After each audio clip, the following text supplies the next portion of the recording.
Go. Right. It's 6 p.m. and you know what that means. I got my animator shirt and I got my animator pants and I got my animator pen ready to get back onto this nonsense that I've been on for over 2 months. How's everybody doing? Eh? How you doing? Hello, Alexis? I'm doing fantastic. What are my manners? Hello, Z. Hi. Sorry. I mean, I already said hello to you, but I need to introduce you to the people at home. Ladies and gentlemen, the incomparable ZD! What does that mean? Am I supposed to be insulted right now? No, incomparable means there's nobody... Don't call me words I don't know the meaning of. No. Incomparable means that you have no one to compare to, no equal. You are unique.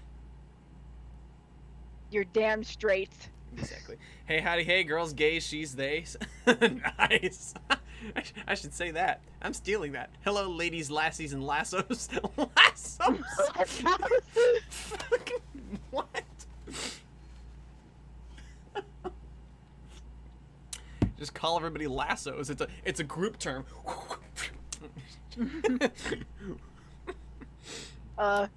Everybody who doesn't conform to the binary are now lassos.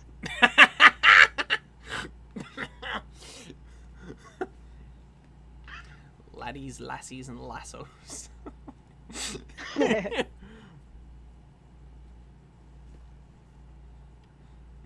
anyone who is agender, like basically absolute jack all, is just a plain rope. They are rope. Hello, I am a rope. Nah, man. ZD, I have a question. What? And I have a question for everybody else. Y'all know Pimations? Pimations? Pimations, yeah! Kind of. Okay. Have you seen Suction Cup Man? No. Son of a... Okay, everybody needs to be informed of Suction Cup Man here. You need to know Suction Cup Man because you need to know Suction Cup Man 4 just got released. Oh. So you need to know Suction Cup Man. I'm gonna get you a link. Yeah, P is for pie. And there he is. Playlist? And C is for cookie. Oh, perfect. It's good enough for me. Alright, cool. That's pretty good, okay. I'm gonna just copy the link to that playlist and get that over to you. Yeah, boom. There we are. And for everybody else, anybody who doesn't know what the fuck the newest one is, just what the fuck. I watched Pimations, watched his boomerang in a gunfight animation. Yeah, Sheriff Todd Hayseed is great too. I'm even putting this in the chat. Why not? We're all friends here. We all want to know Suction Cup Man. Suction Cup Man, look at me go! He's a real card. Oh my goodness. You will probably get a kick out of this guy. All right, I'll keep that playlist open in my app in my YouTube app on my phone. It is so fucking funny. Yay.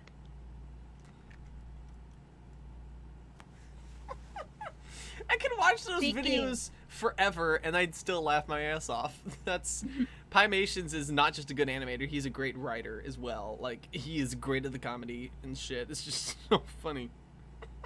Yay. Excuse you. You're excused. That's right. Well, I appreciate it, but I don't think there is an excuse.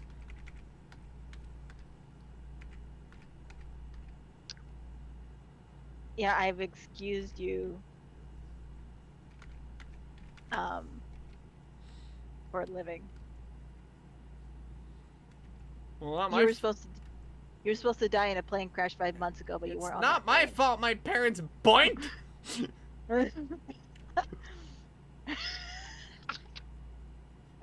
Oh no. I hereby find you guilty of the crime of life. Where did I go wrong? Yeah, Fizzy might not. Aw, Fizzy might not join us. She's hanging out with her friends. Okay. Oh. Alright. Does she know who Suction Cup Man is? Or is she an uncultured swan yet again? Am I Uncultured Swan? No. You know why? You know why? Why? Because you know all the Barbie movies. That is true. You probably know more Barbie movies than I do. So. And I still like them.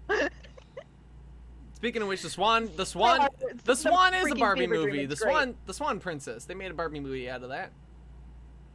I haven't seen it. Yeah. I haven't seen it yet, but it looks interesting. Sure does. It exists. Rothbart. I forgot that's the villain's name. His name was Rothbart. Rothbart.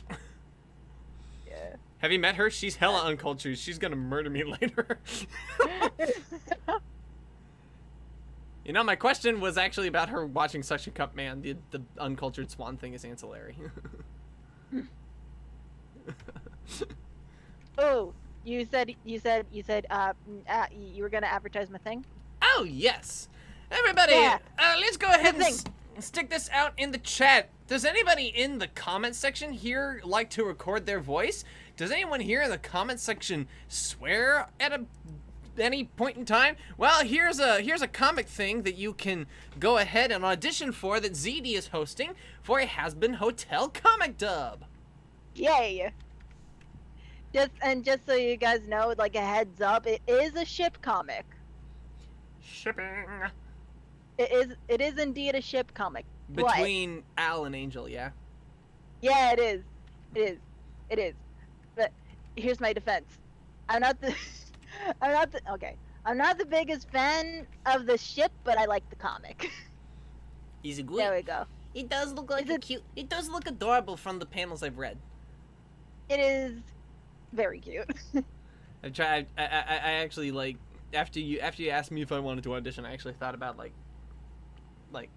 how the hell do I do Angel Dust's voice? And then I was doing Michael Kovac, but I was doing him as like Fantokyo from the Billy Bust Up game that had a pretty successful run on Kickstarter, by the way, and will probably be coming out in the next 4 years, so that's cool. Yeah, I thought you'd be able to. I thought you'd be able to, like, you know, even if you can't sound exactly like Angel, I thought you'd be able to, like, mimic his, like, you know, mannerisms pretty well, because you're really good at that stuff. Well, thank you. I definitely I like going back to this one that he did on Twitter. It's this goofy ass, like, it's one of those memes, and you'll get it when I say it. This fucking Pog Champ meme is stupid, and I'm not gonna participate. You don't get the satisfaction. What the fuck is a Pog Champ? What am I, old?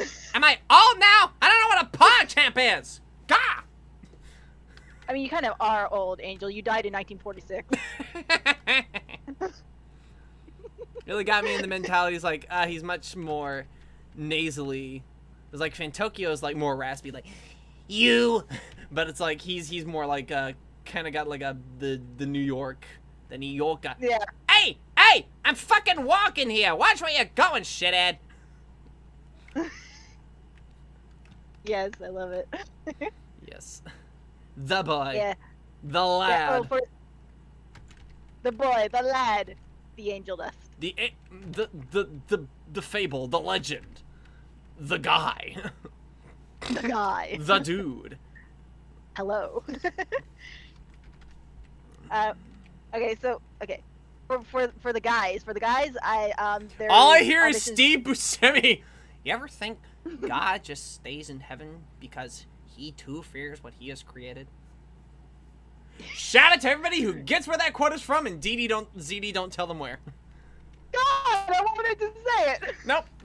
I want everybody in the chat to guess. They gotta guess. They gotta know it themselves. It's a competition. Whoever gets it first gets a internet hug. Don't do this to me, dude. Come on. Someone's gonna. Hey! There you go. Unknown account gets an internet hug. Yay! Woo! Autistic writer. Autistic writer's here. Sup, Autistic y'all? writer. Sup? Sup, man? So I was gonna say stuff about the audition. So even though Comic gave a link to my Twitter post, there is a link to a different website in that Twitter post. Yeah, so you'll be going to a link through a link for a link for the you'll link the link to the link of the link. You'll link it. You'll link it together. It's a whole chain. There's like two. There's two chains.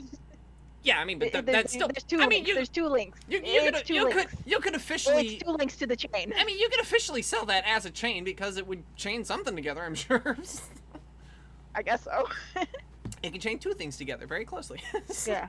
And they'll never be lonely. And then also for okay,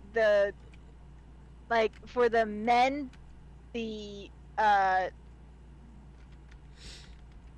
for the men, the characters that are open are Angel Dust, Alistair, Husk, and Valentino. I mean, and imagine all of the characters are currently still available, yeah? Yes. Yeah. Yes. Although I did get an audition for Nifty. Ooh, that's nifty. Ba-dum-ba. Haha. Thank you. I'll be here all week. Except Tuesday. I'm taking a break this Tuesday. Just gonna let y'all know that. And if you go ahead and look at my channel, I'm not gonna say anything. But, something's coming next week. Oh my god.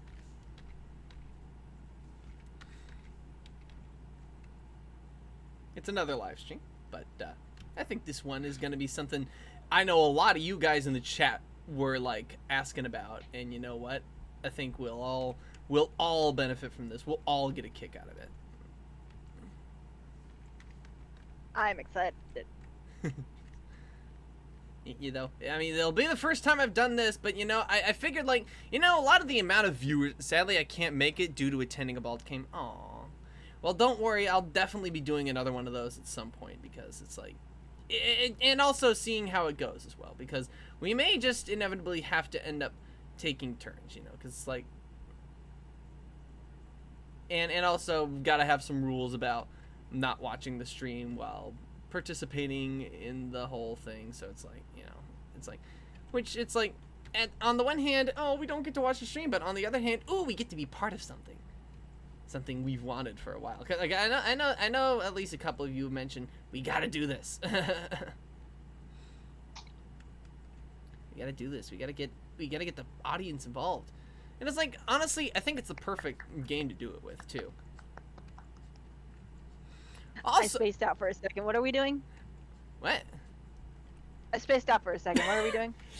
Alright, fine. I guess I'll go ahead and say it out loud. I'm gonna play Among Us with everyone. Basically, if you come to the stream, the code will be read for everybody, and you can join in the game. Oh, wow. Because it's like, it has 15 player support, and we don't have 15 friends altogether on Discord yet, so it's like, you gotta find some way to make use of that 15 player support, you know? I'll beat all of you! Your vote of confidence is overwhelming.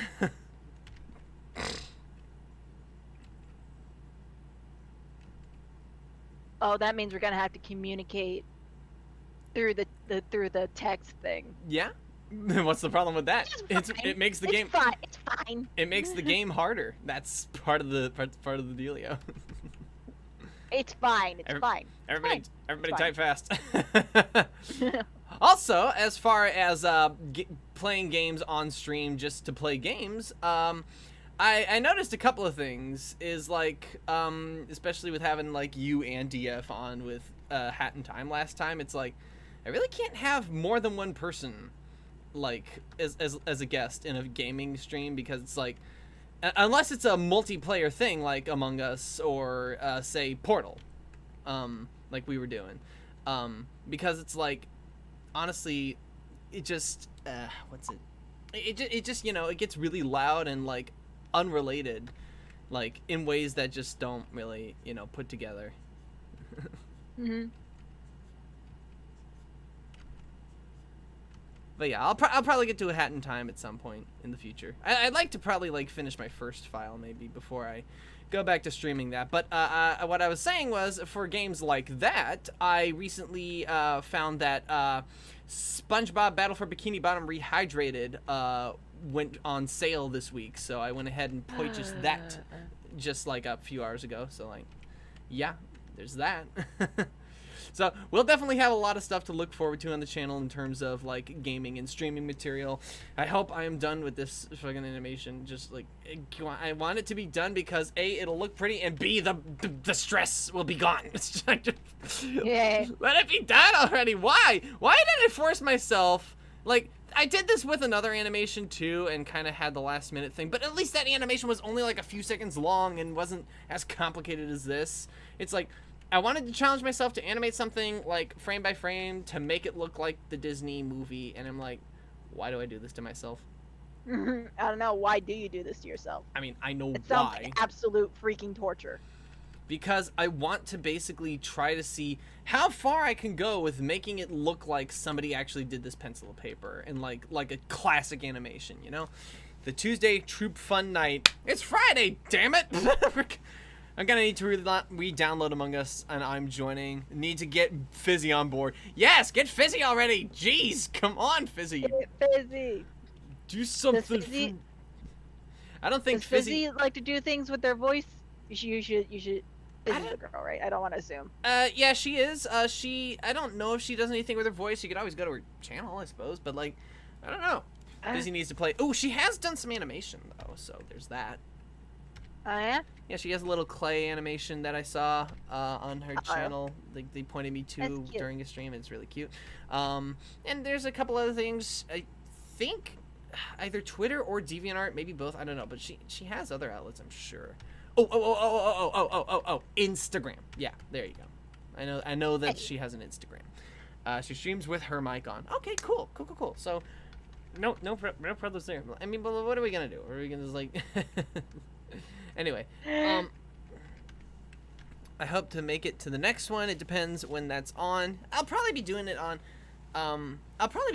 Fridays. Like, I kind of want to try to set things up where it's like, here, we go ahead and do art on Tuesdays and we do video games on Fridays. Unless it's something like, I don't know, like Cuphead DLC. Then we'll be doing like the Cuphead game like all streams of the week. Like, cause like, I cannot just let that sit idly by. I won't. It's just impossible.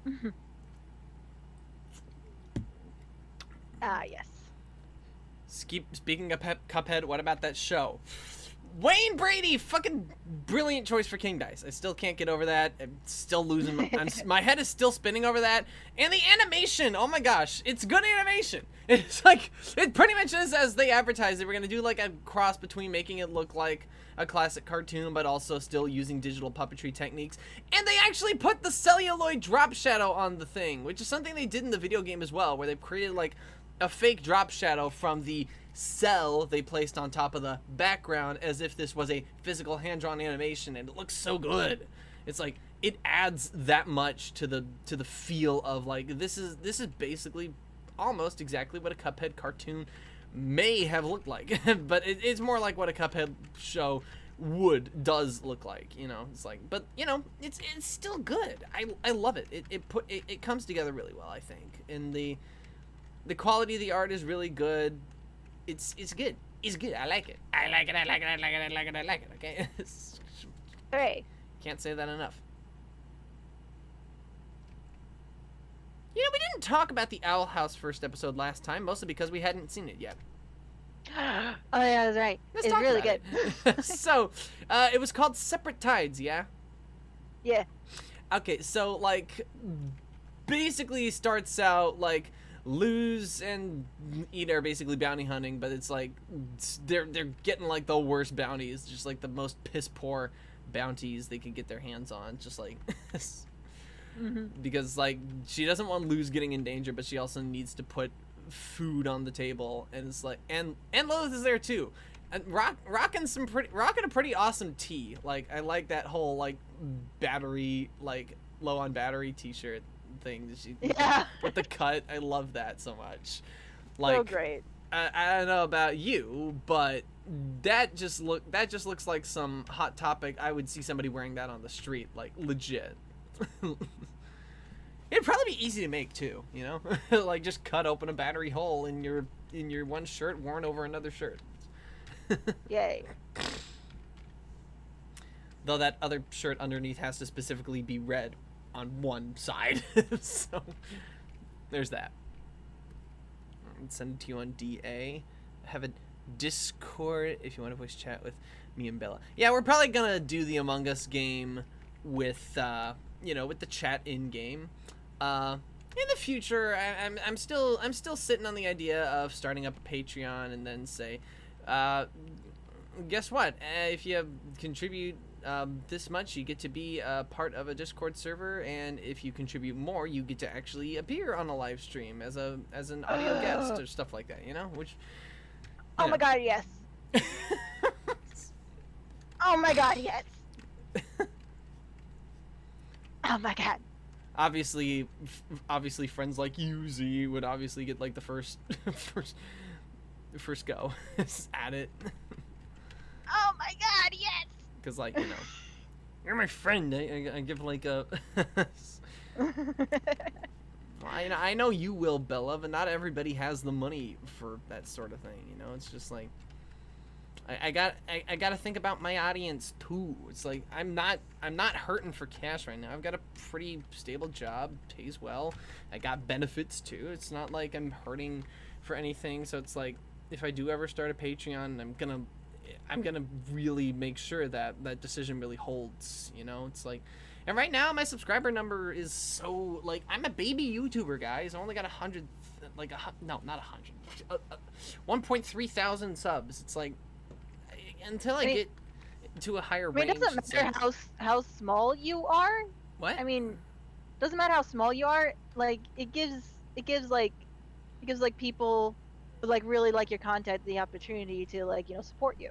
Yeah, but there's a real double-edged sword with that. There's the people who will honestly support someone because they really like what they do and they really want to see them continue to do it. And then there's the people who are, it's the internet, it's free content, why do I have to pay money for it? It's like, and the honest to goodness truth is, I did honest to goodnessly support a Kickstarter for the Billy Bust Up game because I really like how it looks and I like the adorable, I love the musical numbers, I love that Daniel Ingram and Black Griffin and all these people are attached to such a wonderful musical project. And the game looks nice. It really gives me Hat in Time and Mario vibes. It really makes me feel like this will be a lot of fun. But it's like I'm not regularly supporting people like on Patreon or subscribe to Netflix, wink wink nudge nudge. So it's like, how do I watch my cartoons? Don't tell anybody. But like the point is, it's like it's a cost benefit analysis of like what? Here's also the thing: if you're not making enough money in order to continue doing what you love on the internet, then what's the point in continuing doing stuff on the internet? Because the job that I do have outside of the internet is paying me well, and I have the free time to do it because this job basically allowed me to make my own hours. I don't know. What do you want from me? Well, you have an awesome job, and I want it. Can I have it? No, you gotta move to Oregon. So I might do that. I'm desperate. You'd have to join the union, have to go through a background check. I have nothing in my background, literally nothing. Cool. I have no records whatsoever. I have not accomplished anything in my life. You'd have to be okayed by you'd have to be okayed by my parents and his personal person. I'm a personal support worker for my brother. You'd have to be okayed by a lot of people to get through to in the first place. But yeah. Okay. I like the ideas of my patrons getting a free commission from me depending on how much they pledge. See, and that's another thing I'd consider, but at the same time, if I want to have time to do my animations and then everything else, it's like, because obviously this isn't my animation. This is I Love Kim Possible, Lost Treasure Planet awesomeness that she put together, and all that, and it's like, but it's like. Sometimes I should think before I talk. That's probably my problem. It's like, why did I say I'd do this again? Because it's just like, I'm just getting a headache. Yeah. I mean, I tend to want to do things without thinking of them first.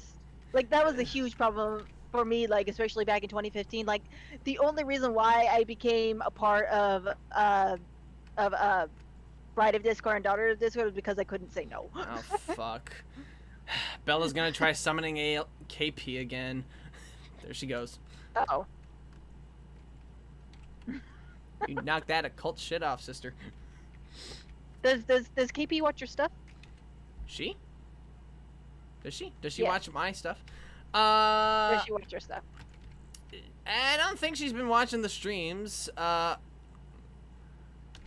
I don't know if I'd get notes about how slow progress is going. But for the love of Pete, I'm the one who put myself here. Like, let me blame myself wholeheartedly for the fact that I decided, you know, I would relish the challenge and would absolutely love to try to animate John Silver's hand, and I would also love to animate something with Jim, maybe.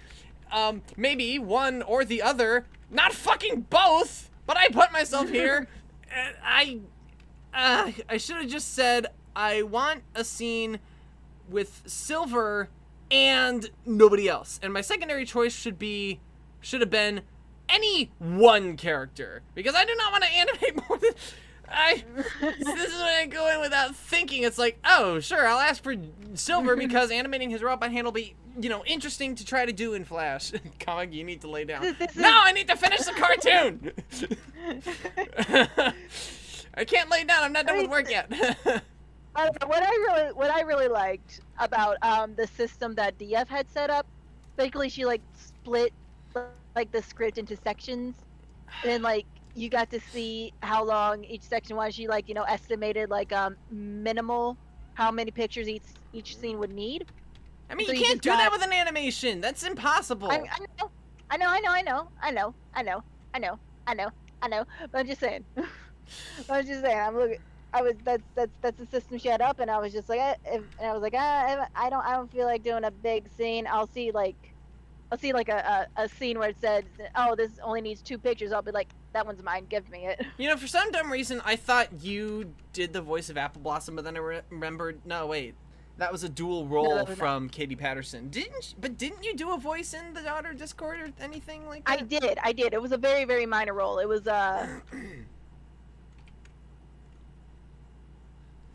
You don't remember? oh shoot. It was the mother of the bully kid. Ah, I think her that's name was right. Trey? That was like the first episode, right? All the way back. That wasn't the first episode. I don't think it was the first Magpie episode. I think it Pony was has a close to- similar process for us. That's cool. Yeah, I think it was close to the first episode, but like You were- basically that was back Silver before Platter. Silver Platter. That's right. Yeah. So like Silver Spoon's mom. Yes. That sounds, or at least that's what that sounds like. It's like they handed that role Yeah. to you on a silver platter. And like basically that was back before I was really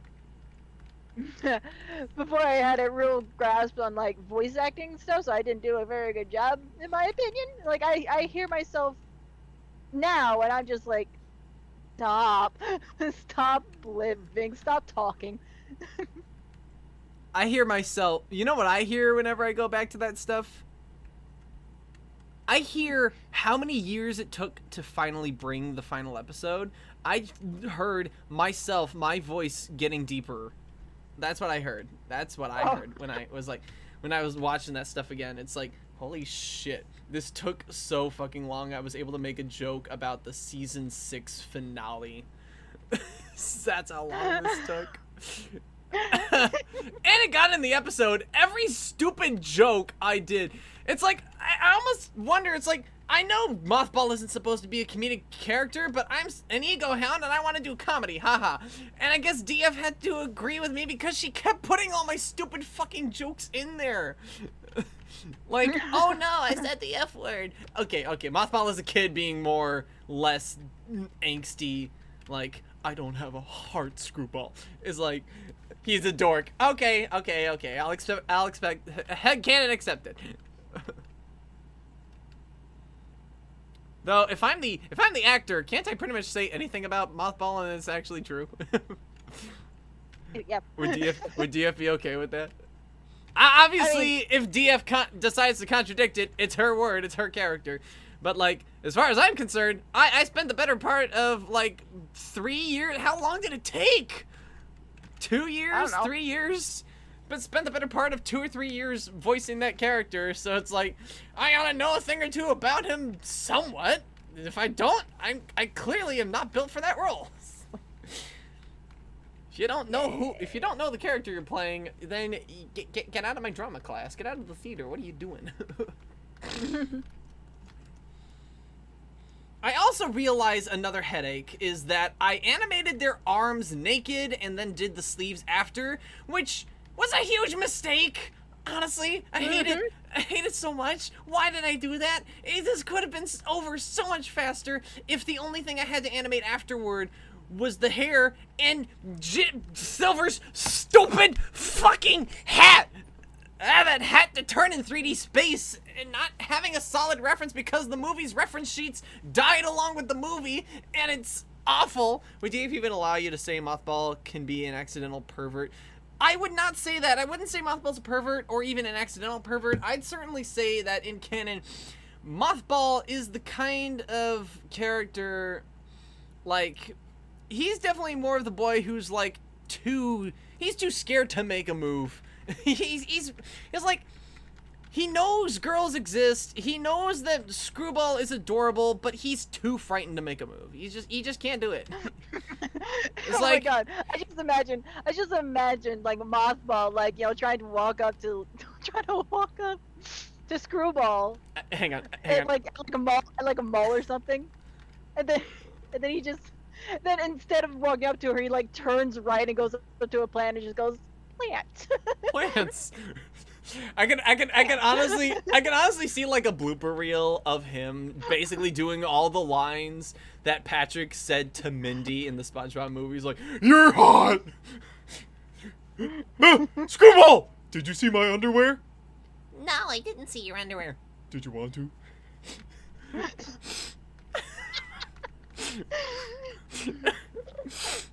Mothball would be that kind of idiot. Like, no, it's just you. I fell because that, you know, I'm clumsy. You're gorgeous. Wait, what?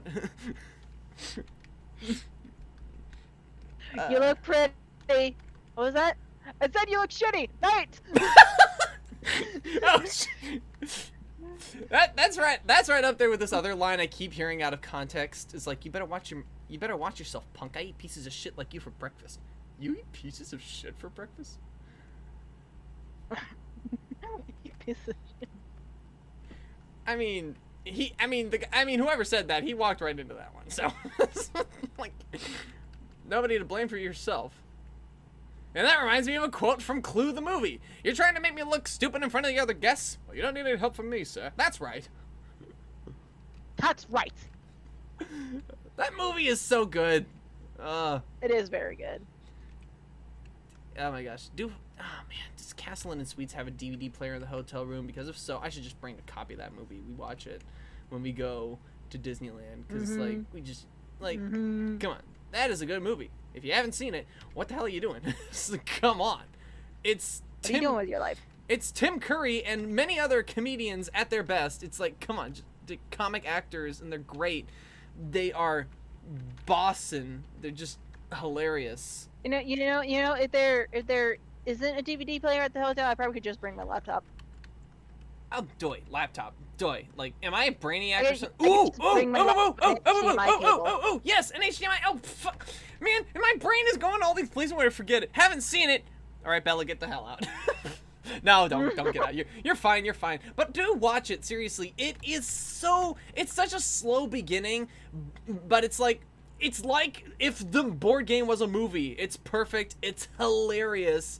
And it's like, if you ever heard of that stupid Battleship... The game itself is actually really freaking fun. I used to play the Disney version with my cousin all the time. time. Oh my gosh! Oh, Disney characters murdering each other. It's like Mickey and Goofy murdering each other.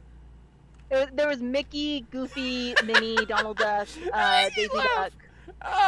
Mickey is the murderer! With the lead pipe, he killed Minnie! Okay, no. There's always like, well, who do they kill in that game? It was a movie. It was like movie themed. Like, all the props were like movie themed. Oh, great. So yeah. So he killed the guy by cutting down the beanstalk, in the conservatory. Great. No, there was like an award. There was also a film reel. Darn, what else I'll was there? never I get can't one remember of what the these props were. Oscars. I can't remember what they all were, but like, yeah. But anyways, my cousin, I've never told her this. I've straight up never told her this. But whenever we would play, one time, like 2 times in a row, on complete accident, while my cousin was picking out, like one of the characters to be the murderer, like at random. Yeah. 2 times she picked her favorite character, which was Minnie. I think it was Minnie, but anyways, she picked her favorite character like twice in a row, like 2 games in a row. She picked out Minnie. She was like, "Come on," and she was like, "Come on, man," and so for the rest of the game, like I noticed there was a pattern every single time she went to pick out a character. She always picked from the middle, like from the exact middle. So what I did was, I mixed it up, quote unquote mixed it up, but I kept Minnie in the middle. so she picked Minnie. That's called, you know, ZD, that's called rigging the deck, right? I know it's rigging the deck. But it was so funny just to see her reaction. Hey, ZD's cousin, if you're watching this live stream, you have my permission to go ahead and whack her over the head with a pillowcase.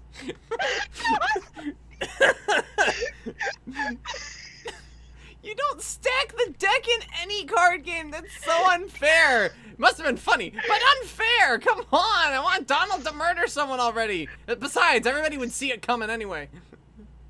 But it was twice in a row, and both of them were like on accident. So the third time I noticed the pattern, and I was like, I'm gonna put Minnie in the middle.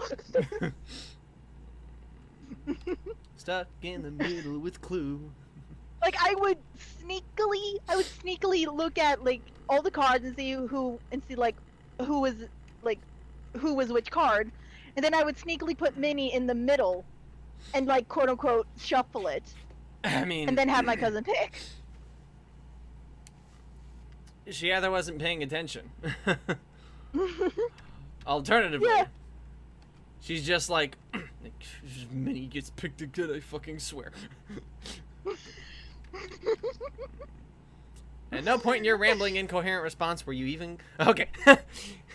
Mr. Madison, what you've just said is one of the most insanely idiotic things I've ever heard. At no point in your rambling, incoherent response were you even close to anything that could be considered a rational thought. Everyone in this room is now dumber for having listened to it. I award you no points, and may God have mercy on your soul. What are we even talking about? Right, if you ever heard of that stupid Battleship movie with the aliens, garbage. Clue the movie. That's where it's at. That's how board game movies should be made, damn it. Now you gotta have somebody making the board game of life, and it's basically just like played up like a fucking documentary, and then the title ends with the colorful board game logo, and it's like, oh, that's the movie I was watching. I didn't know that. I didn't get that at all. It's like, I can't believe I didn't pick that up when the guy picked up the card and his house suffered an earthquake. I didn't figure that out, which is my favorite card in the game, by the way. The card, the house that's on the fault line had always been my favorite card in the game, which, you know, from a little kid's standpoint, it just looks awesome to have a house that's cracked in half. But from a financial standpoint, it's also really smart because it's a cheap house and nobody's gonna, like, who would foreclose on that? It's like, who would give a shit? It's like, okay, dude, just don't make it worse. It's like, how could I possibly make it worse, dude? You'd be surprised. Yes, it's on an ancient Native American burial ground as well. and a bunch of Egyptian explorers like thought it was like a tomb of Amun-Ra or something, and they died here, and now the joint is haunted. And somebody used a Ouija board here once. The devil has poker nights at this place. Blah blah blah. Some other third thing. Oh, and a lawyer moved in last week, which really brought the property values down across the block.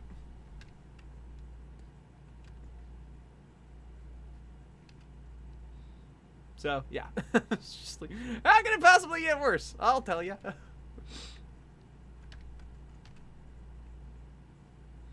Doobie-doobie-doo. Weren't we talking about the owl house? When did we lose track of that? I don't know. Didn't even get to the park of the Selkie Damas. I don't know. It's weird. Anyway, Lilith and Hootie are adorable. Yes, very much so. What a lovely, like, unexpected, but also just great combination. Like, holy crap. Like, that is just so fucking sweet. Yes. All around. I love that Hootie was willing to be so helpful, and that he's just so nice. Like, cut Hootie a break. He's the best. He's baby. He's baby, and I love him. Like, I don't think I'll ever stop laughing at his misery in season 1, but I will now, like, feel sorry for him if anything happens going forward. Because it's like, holy crap. It's like, dude, how? It's like, how do you make me feel sad for the stupid bird? We went from Owl House to Daughter of Discord to Battleship. No, we went to Clue. I mentioned Battleship because it was also a stupid board game movie. And even dumber. Why were aliens involved? I don't get it. I still haven't seen Battleship because I saw the previews for it and I was like, no. Yeah, exactly. Exactly. Who would like care? It's like, oh, you're gonna make Battleship into a movie. Okay.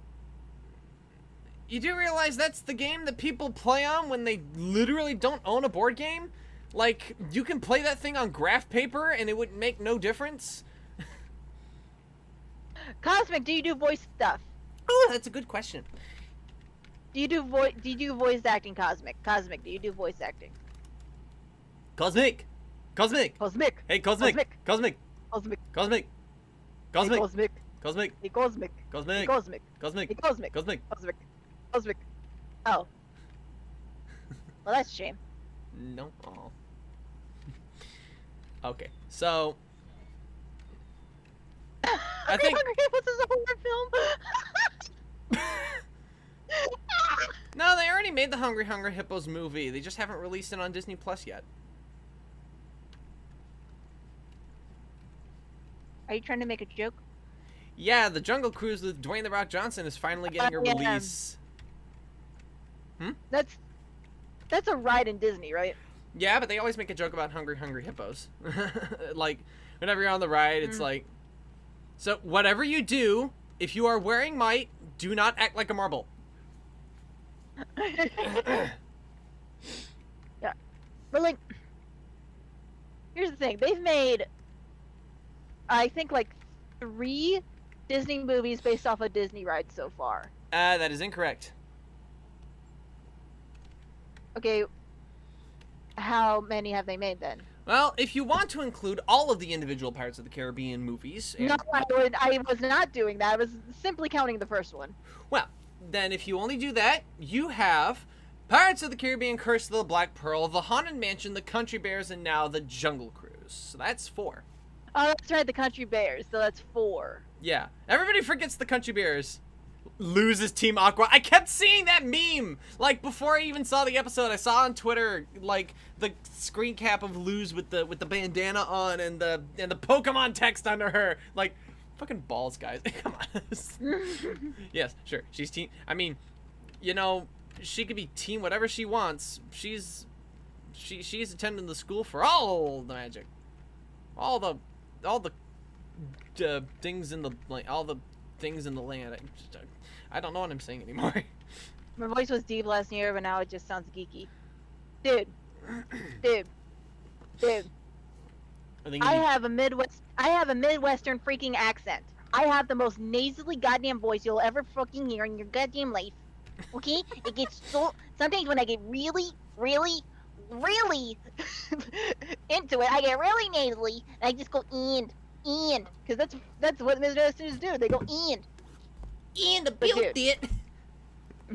But dude. When I voice act, Yeah, you didn't miss much, Miraculous. We're just talking shit and animating, you know, the usual. Miraculous, do you voice act? that a question you want to ask? I'm gonna ask every one of these. I'm gonna ask everyone who joins. Do you voice act? Yeah, fair enough. Just be fair, if you guys are angry about this nonsense about the voice acting thing, just to let you know, I'm the one who decided to let her harass you. So you go ahead and say all your angry emails to me. Sorry, late. Just finished spending time with my friends. Aww. It was late spending time with my friends watching Luca. Have you seen? Oh wait, no, you don't have Disney Plus. That's it. That's another thing we have to do. We need to watch Luca. Just watched it this morning. It's pretty good. All right. Bella, do you voice? What kind of a question is that? She did a couple of song covers on her channel. So voice acting ain't that far off. Yes, but anyways, Cosmic, I was saying. You were saying. Like when I'm just talking and I get excited, I go way into my Midwestern accent, like I'm doing right now. You hear that? You know about that? like we speak through our nose. That's how we talk, and so we get nasally. But when I voice act, I keep very mindful of what I'm saying, and I speak very clearly, like this. You hear what I'm doing? It's so it is basically like everyone could be a chameleon if they just did a slightly different thing with their voices. Like you don't have to sound exactly different from yourself, but like you know, I've voiced for Queen Chrysalis before. Like yes, you did, and you did a good job. Damn it. Yes, thank you. But like I think you and like Patty, True Sailor, you are comparable, the both of you. Yes, I've voiced for Queen Chrysalis before, and like you hear my voice. This is my voice. This is how I talk. But when I go into Queen Chrysalis, I get very deep and sensual. And rather than speaking through my nose, I'm speaking through my throat. Probably more so the back of your throat, because when you do a deeper voice, you tend to go for the back of the throat. Yes, definitely. And a lot of people are like, how can you voice Queen Chrysalis? It sounds like it hurts. And I'm just like, doesn't hurt me, because I'm speaking correctly. I mean, you might as well ask the question of how does somebody not hurt their throat doing like a scratchy voice. It's like some people's throats are naturally like they naturally have scratchy voices. Like Gilbert Gottfried has a naturally scratchy voice, so it's like he just exaggerates it a little more just by yelling and being a little more nasally. And some people just, you know, they use non-essential parts of their vocal cords that don't get hurt as easily when they do such a crazy voice. Yes, definitely. I could probably do this voice all day. You sound like Big Mac there. Yup. You wouldn't understand, comic. Oh, miraculous! You never answered my question. Do you voice act? From a past stream, you wouldn't understand. Oh wait, what? A past stream? Stream passed? The stream has passed. I'm sorry, but we cannot go back in time. Wink, wink. I'm not gonna say any more. I'll let you guys try to figure it out. But I purchased a time travel related game on pre-order that was advertised at E3. No spoilers though.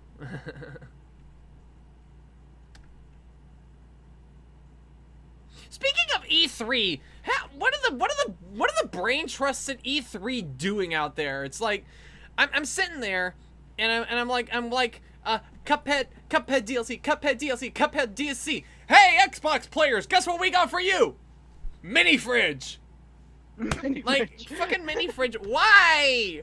I want the games, damn it. I don't give a shit about your stupid refrigerator. Just give me my fucking Cuphead already. And I thought, oh, it's gotta be announced during the Xbox thing, because it was originally Xbox exclusive. No. Oh, it'll be advertised during the PC thing, because it's also on PC. Nope. Oh, it'll be advertised during indie games. Nope. Not at all. It has advertised been. And it's so sad. It's like, there's gotta be more footage. There's gotta be something else. It's like, it's been a whole fucking year They had to have gotten back to working it at some point. I mean, a lot of the animators work remotely anyway, so why isn't there more? I'm sad.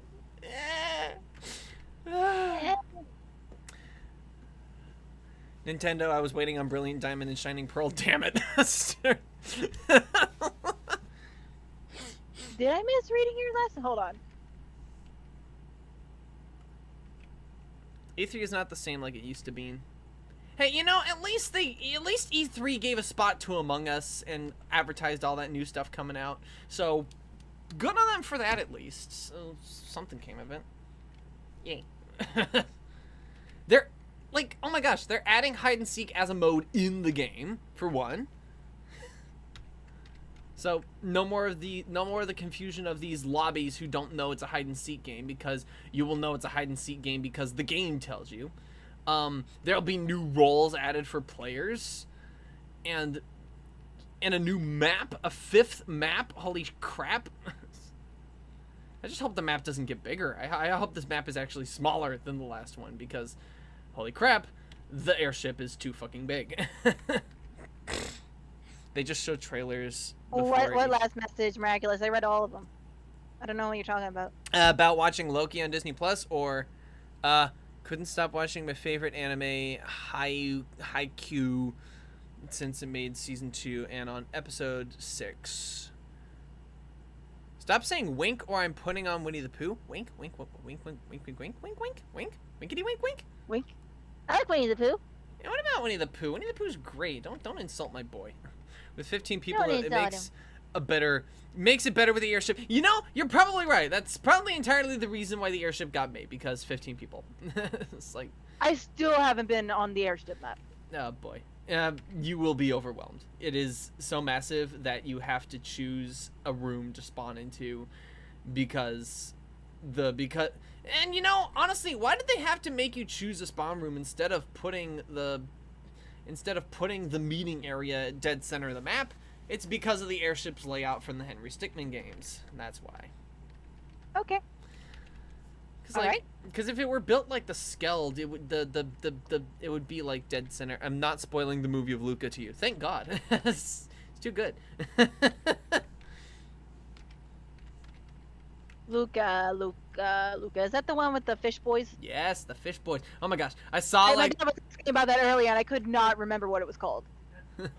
Oh my gosh. So, like, I looked at the initial trailer, right? Like, the teaser for it, and it's like, this looks like a sweet story that takes place with 2 Italian boys, and it's like, and then the second trailer comes out, and it turns out they're fish. It's like, legitimately did not see that coming, but okay, I'm still rolling with it. And then the movie is just really sweet and heartwarming, because of course it is. It's fucking Pixar, damn it.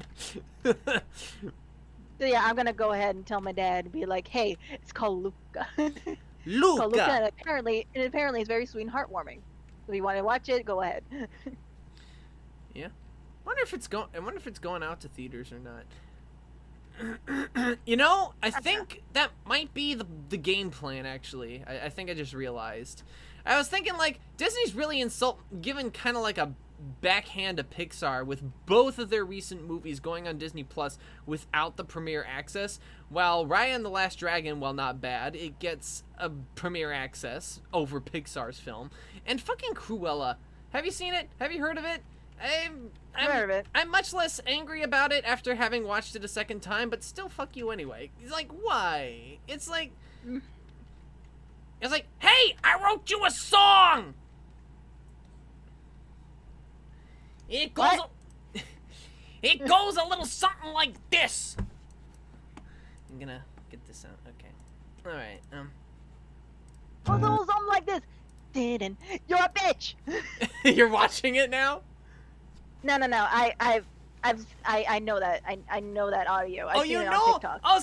So you do know part of Suction Cup Man. Okay. Yes. Part of it. I didn't know it was from Suction Cup Man because I heard it on TikTok. Right. Because Dalmatians killed my mom. Okay. Here we go. All right.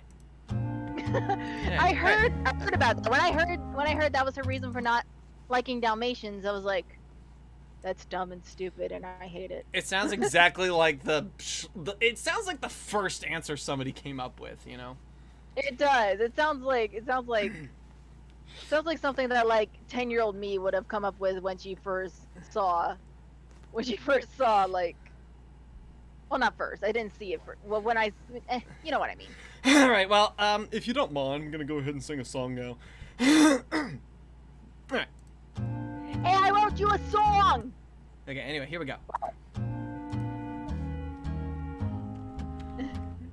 Cruella de film, Cruella de film, the latest remake from the Disney Plus realm. I often wondered who was at the helm. Estella, Cruella, Estella the brat, Cruella is she. Baroness von Helmen is the real G. The fashion styles gaudy, crass, and grim throughout all Cruella the film. Now some would wish Cruella was the devil, but after time is given to bemoan, you've come to realize you've seen her kind of eyes. Hey, wait a minute, isn't that Emma Stone? The story is shit, the plot's second rate, but Jasper and Horace, well, they're pretty great. It's $30 on Disney Plus until September. Cruella de film. Also, you have that's no idea disgusting. how hard it is to come up with rhymes for the word film. Really had to cheat a lot in that. I like it. I like it. You should make a video. Better song than last stream. Yeah, I'm so sorry the stream had to cut. The Discord had to be cutting out like that. You were saying something? You should make a video with that. I mean, I already That have. would be. I mean, the thing. I mean, I did it. No, I did know you did that with like, Beauty and the Beast, but you should do it. I did it with Beauty and the Beast. I did it with Moana, and I wanted to have the mileage to do it with Frozen 2, but the movie gave me nothing. The movie gave me literally nothing. It's like, I mean, I had a. Still do it with Okay. Cruella, please. That was really I mean, good. here's the thing. I did something for it to the tune of When I'm Older. Is like, it will not make sense when you are older. This will never make a lick of sense. One day when you're old and wise, you look back and realize this was a disjointed train of events. It's like, it was all about how the movie is confusing and it's really just a mess in the same. Although I will say, Kristoff, best part of the movie. He got the fucking shaft though. Yeah, but here's the thing, like he went from worrying about proposing to Anna and stuff, but then like at the end he put like his worries aside and was just like, Anna, what do you need? I'm here to help. And that's the healthiest thing a person can do in a relationship, and I love it. Okay, but at the same time, that through line would have hit a lot better with the deleted scenes, and you know exactly what I'm talking about, right? Yeah.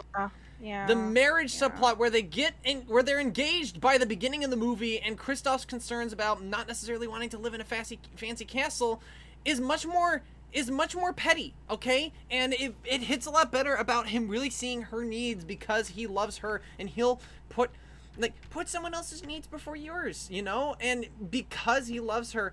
And it's all about compromise, so it feels so much better like if he wasn't just piddling around doing nothing, and if he disappeared from the movie because Anna told him to leave or something. Not that they just they ditched him. Like, they fucking ditched him. They left him behind with the other reindeer boy, and like he has the Bohemian Reindeer Rhapsody shit, like, which I hate that. That song was very confusing at first. It's like I'm watching the stupid music video shit, and I'm like, ha, ha, ha, I hate you for making me laugh. Like, just no, I don't want this. Like, stop it. I'm trying not to have fun because I know this is not funny.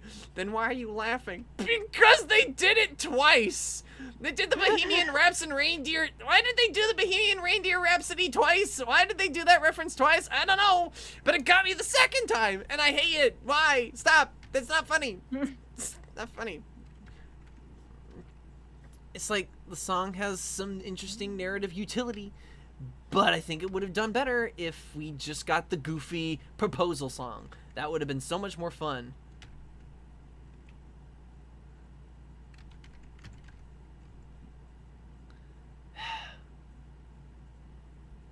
Yeah.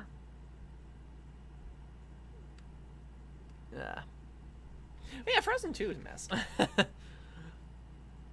Also, I was thinking about like my Beauty and the Beast song in like a more modern lens, and thinking about how it kind of perpetuates a certain mentality of like entitlement, and I kind of wanted to like kind of rewrite some of the lyrics to try to make it sound a little less abrasive.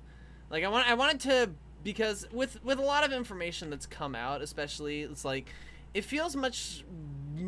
I mean, I guess I did come down much more on the people behind the scenes really fucking around with Emma Watson's performance as opposed to Emma Watson herself. But Yeah. I still think there were other things that it could have been nicer about, because honestly, no, everybody on set was clearly having fun with the material, and it was just being vindictive because I went into the movie expecting it to be good, and I got a crock of shit. So obviously my sour mood like affected my opinion of like, obviously because I didn't enjoy the movie, the people making the movie didn't enjoy making the movie, which is not a fair criticism. Of course, rewriting that lyric like is tricky because of like the lyrical motif that it creates about me coming to the lyric about Bill Condon, the director of fucking Twilight, working on the Beauty and the Beast movie. It's like, worst choice. You want this guy to handle a romance. Sure, Jan. Ooh. Oh my gosh, and like looks wise, Emma Watson was not a bad choice. No. And like acting, she can be a good actress. I've seen her be really, really freaking good. Honestly, the biggest problem with her vocal performance is like one of two things. Either they really pushed too hard on filtering her performance like it was a studio album, or alternatively, she did not put any Broadway-esque emotionality into the performance. Or it could have been a combination of the two. And honestly, yeah, that would I hate that they auto-tuned it, because you can really tell she sounds like a robot. it's not even auto-tune necessarily, because what auto-tune is supposed to do is that it's supposed to help you hit the right notes, so that instead of doing 15 takes in the studio, you can maybe only do 3 takes in the studio and then just hit around the rougher parts. Because the thing is, like, studio produced music is still produced. It is still artificial, because they went ahead and took 500 takes and they took everything syllable by syllable and made it like perfect. But now with the aid of pitch correction, like, it's like now you can go ahead and just do a small number of takes. And I know from that because I actually have successfully used the software without sounding like a robot on myself and sound relatively okay. So it's like, it's not impossible even for like an amateur like guy bullshitting his way through audio engineering like me, who's just like never took a lesson. Like, I admittedly, true story, aside from a few film classes, I've never taken a lesson. Okay, a few film and animation classes, I've never taken a lesson. It's like I've had very little input on half of the stuff that I do. Music, fuck, I just figured it out myself. Aside from a few piano lessons, nobody ever taught me how to use like friggin', what's it called, auto-tune? No, not auto-tune, but the FL Studio. Nobody ever taught me how to use that. I just figured that shit out on my own. It's like, and yet they got a bunch of professionals here making Emma Watson sound like a freaking robot. it's also, I missed opportunity. I totally meant to use the auto-tune software, like the Antares auto-tune software, to like make the line "but she sounds like a robot" sound really badly auto-tuned, so that it actually sounded like "but she sounds like a robot," you know. And I did have that recorded, I did have that edited, but because I didn't like the take that I pitch corrected, that I didn't like the take that I fucked up, I went ahead and used a different take and didn't fuck it up. And so it's like missed opportunity there as well. It's like, yeah, it's like See, guys, this is why I wanted you guys to ask me questions about my videos, because I am a wealth of information of commentary that's just gonna go unheard if nobody asks me the questions. Should I just make every stream an open AMA? Because I'll do it. Yeah. I'll do it. Damn it. Oh, can I bring up another example of a thing that like uses autotune? Sure. Addict. Addict? From Has Been Hotel. Oh yeah, but you know that's doing it for an effect. They're not trying to trick you into thinking Michael Kovac isn't a good singer. Because if you heard his track from Billy Bust Up, they actually released it with the demo of the boss fight. Yeah. And they probably use pitch correction on that. But in the same way Weird Al Yankovic uses pitched correction, it's like you don't know, you can't hear it. It's being used to correct a tiny note here and there. It's like it's not like it's not like. And it's like nobody's ever like trying to trick you. Nobody's ever trying to make you think, oh, well, I can't sing. It's like, I just sang Cruella de Vil for you. I can obviously sing. But it's like, if I'm going to produce a thing and pre-record it, then I'm going to make it sound as good as possible, obviously. So it's like, I'll go ahead and pitch correct if I feel the need to. And you know what? I feel the need to. My performance is just a little rough around the edges. So, and I could obviously take lessons, but I don't have the means to do so at the moment, and I do want to take lessons. I want to see how much I can naturally improve, damn it. But like until such then, I can go ahead and get by doing more singy performances, or like using pitch correction, or both. It's like there's no law that says you have to be the best singer in the world to sing anything. It's like everybody's allowed to sing in the shower at least once in their life, Rachel. So like just cut them a break. Yeah. You don't have to have taken 12 years at fucking Juilliard to be the best at anything. It's like... I've been like crazy practicing this one song so I could cover it with my sister. Yeah. Yeah. We don't have autotune and we don't know how to use it, so I gotta try and do my best. It's not terribly easy to use.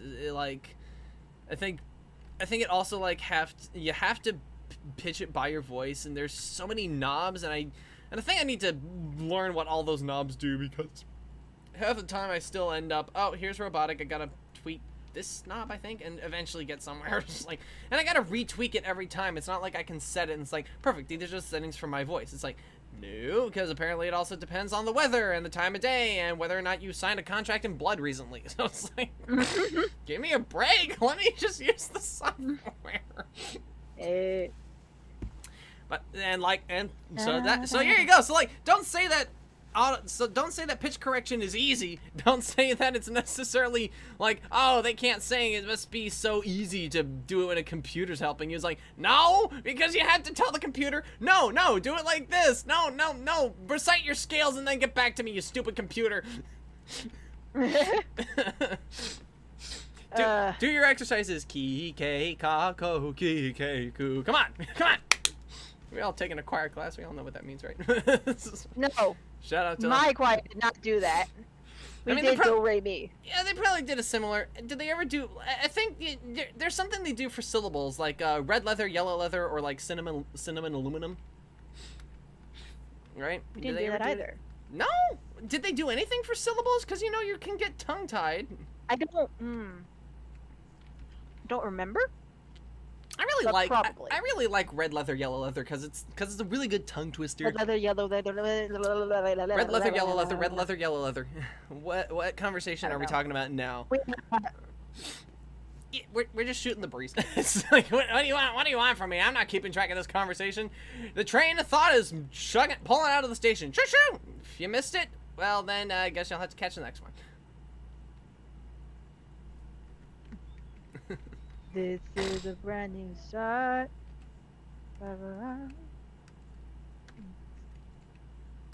No wait. Fuck.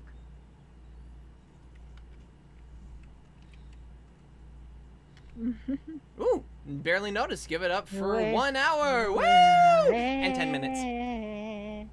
Yeah. Alright, anyway. My computer is 3 minutes behind for whatever reason. What is this? Wait a minute, mantra. Why is my computer 3 minutes behind? Have I heard that song What is before? this? What do you mean your computer's 3 minutes behind? Like 3 minutes behind on the stream? No. Like the clock. The clock is 3 minutes behind. Oh. I don't know how. 3 whole minutes behind? Okay, it's still I don't know 9:07. how. Okay, it's still 9:07. It's still 7:09 over here, so I really called that 10 minutes after thing really quickly. But yeah, give it up for 1 hour and 10 minutes. Woohoo! There it is. I'm looking at my phone's clock right now. It says it's 9:10. I'm looking at my computer's clock. It says it's 9:07. That's the day we all realize that we have to set our clocks ourselves. Okay, I tried saying the No, because you know, my computer goes off the satellite like my phone does, but for whatever reason, it's 3 minutes behind. Yeah, you can also change it. Like people reset the calendar and the clock all the time to get achievements in video games for specific reasons, you know? Yeah, but still, it's going off the satellite, so I don't know how it's 3 minutes behind. Maybe the Night. maybe the satellite is 3 minutes behind.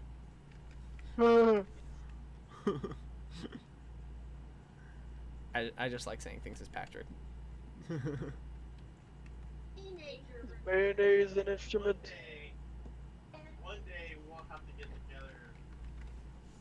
You have a swimming pool at your house? Not anymore. Used to live in a house Hey, with we a pool. have a swimming pool at my house. Hmm? My mom, impulsively, probably not impulsively, but she bought a swimming pool,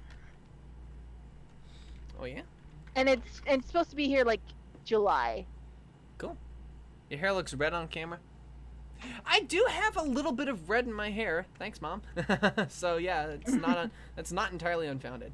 Mom My is grandma also was a redhead, so I got some redhead recessive genes in me. I might have a redheaded child. I know I definitely get my curly hair from my mom. Beautiful Aw, locks. Beautiful. And I had to keep them under these headphones because it's gotta have the sound, but I don't want everybody to be disturbed. But my hair still looks pretty. You look like Weird Al. Your hair, everything about you, you're just Weird Al. If I That's didn't, just you. You know, if I had a nickel for every time somebody has said that, I'd probably have over $1 by now.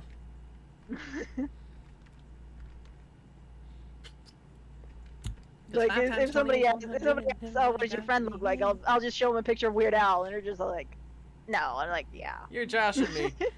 You know what everybody else says? The other thing that I would get a nickel for is everybody keeps saying I look like Robbie from Victorious. Wait, do you? Hold on, I need to look up a Look picture at the right now. guy! He totally stole my face, and it's unfair because he doesn't even wear a mustache. Come on, dude. Does he wear a mustache? I mean, if you can't grow one, that's fine, but it's like, come on, dude. We gotta be lookalike gang here. That's not inaccurate. There's another nickel.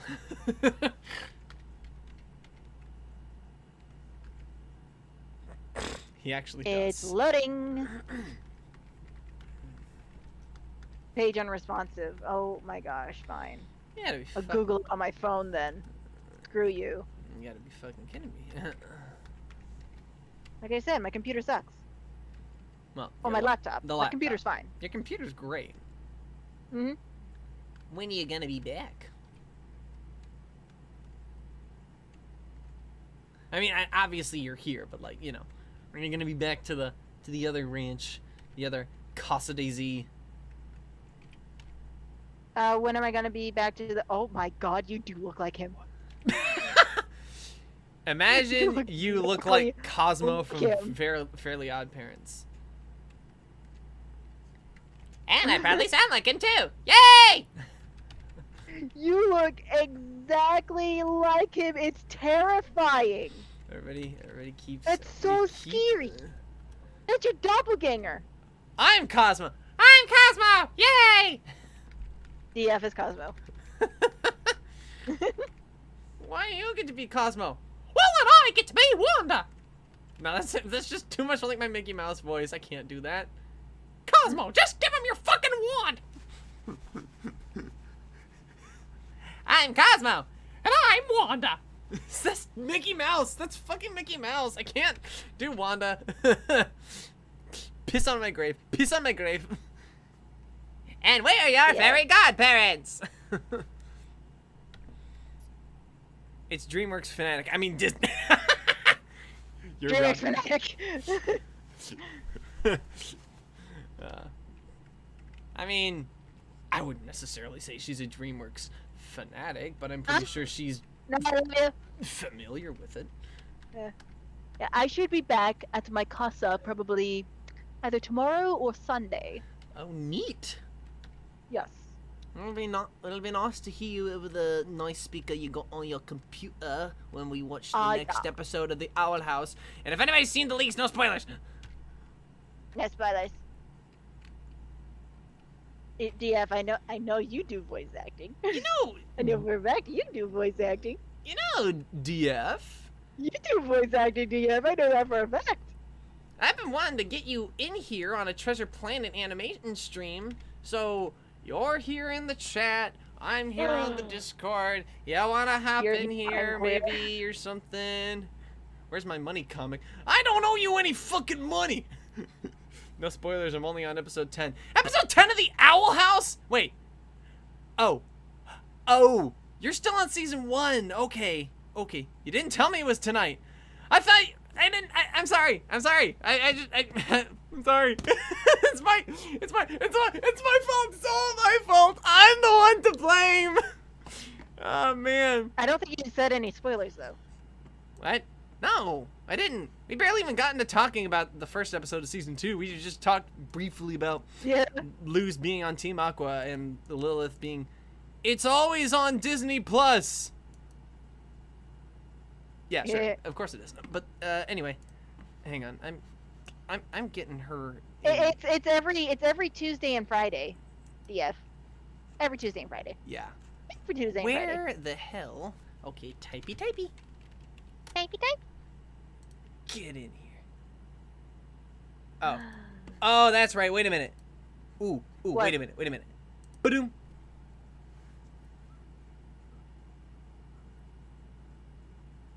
I forgot this existed. Hello, bitch. Bitch, hello. Hootsafer is a great nickname. Hey, didn't Bellis literally say no spoilers? Come on, man. Hello? You're doing her dirty like that? Oh, it is DF. Huh. Yeah, okay. Yeah, I was wondering if there was a stream tonight. I couldn't find it, and then I come on here and like, oh, there's a stream going on. I guess he forgot to invite me or didn't want to. I'm sorry. I was thinking about it, and I was like, well, I don't want to. I literally left all the comic dialogue to literally like. Okay. Yeah. And then I was like, okay. Look, I'm sorry. It wasn't my fault that last Tuesday I was babysitting until 11:30. okay, so no. I don't. No. I'm just saying like the comic. I only voiced the comic today, and I was gonna say like. So anyway, after all that, now do you want to like? I was gonna say something, but I was like, it sounds tacky. Fucking. You should have though, because I just finished my class and I'm like, well, I got nothing going on. Ooh, what class? Yeah, I was taking a fantasy writing class and today was the last one. You're taking a fantasy writing class. Well, I took it because technically it's over. I mean, you've already been doing fantasy writing and you've been doing a decent job. What do you need a class for? You can never stop learning about writing. I mean, I really need to turn you down. And also because I've been writing a fantasy novel and I gave it to beta readers and it felt like, and according to them, there were still some huge problems. So I'm like, maybe I need to take a step back. I mean, I guess. Yeah.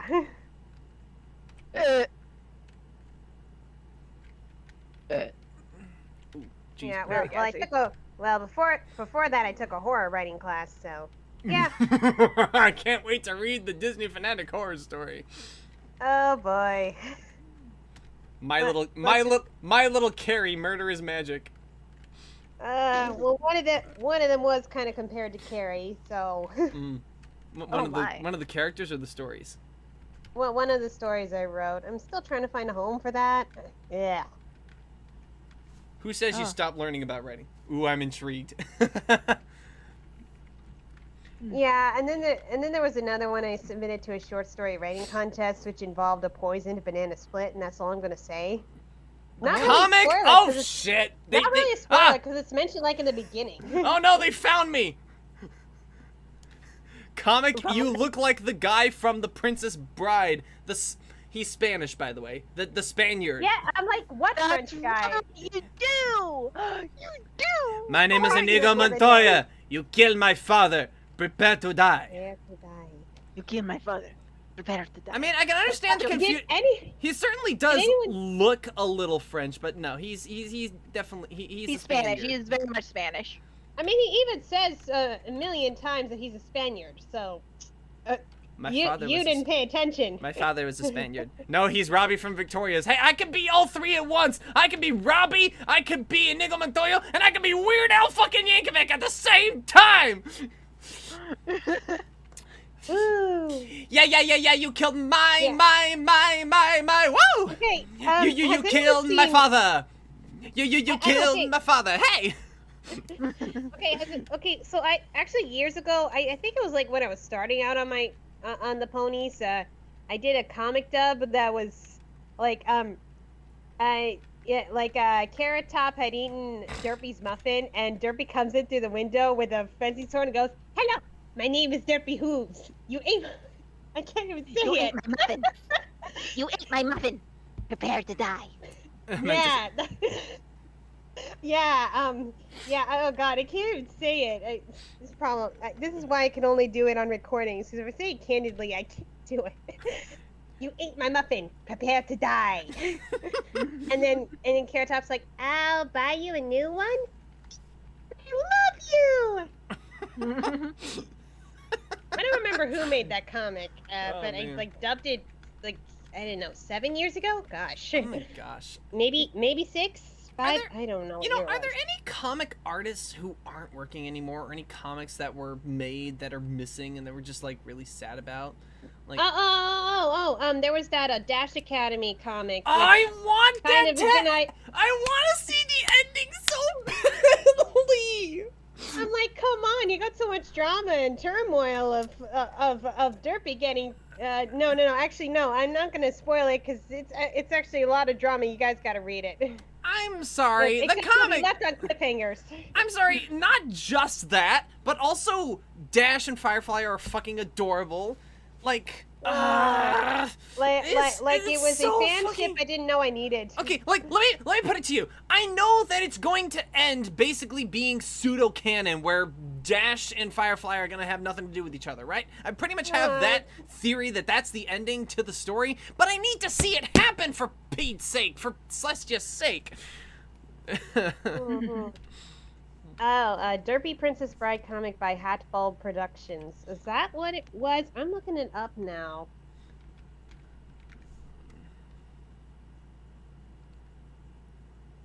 Yeah, Yeah? I know you voice act.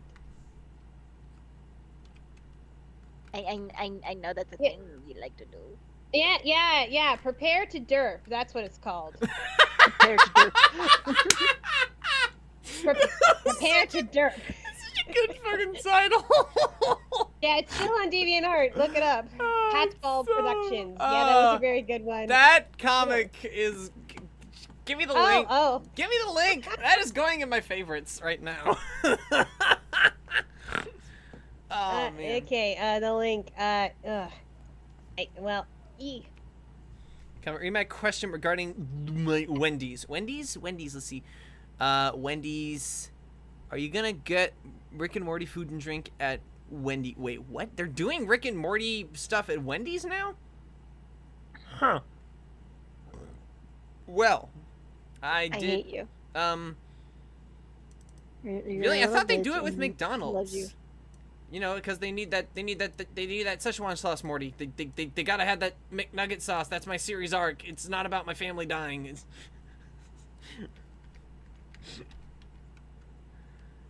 Besides, what kind of special dipping sauce is he gonna crave for at Wendy's? The honey mustard's gross. Oh, apparently Will The had barbecue is too a sweet. dub too. Will had a dub too. Apparently, I didn't know that. Of the same comic. Yeah. Oh, jeez, Rick. Nope, only at Wendy's, not McDonald's. That sounds like some kind of treason, doesn't it? 7 years ago, yeah. Oh gosh, I think that's when I had a very bad microphone. Dip fries in my Frosty. I need dip fries in my Frosty, Morty. That's why I gotta go to. That's why I gotta go to Wendy's, Morty. It's all over Morty. social media. I mean, obviously Morty isn't a real name, but the more you say something over and over again, the less real it sounds.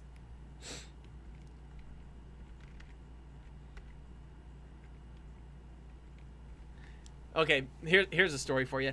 Morty, they had a spicy, crispy chicken sandwich. It was like a value sandwich, Morty. It was like part of like the 4 for $4 deal. They got it, the Wendy's, Morty, and they got rid of it. I can't believe they got rid of the spicy nuggets, Morty. I can't believe they got rid of the spicy sandwich. I gotta have my spicy 4 for $4 meal, Morty. There you go. And I'm still salty about it. I still want that spicy crispy chicken sandwich back. Give me back my spicy crispy chicken sandwich and my spicy chicken nuggets, please. Wendy.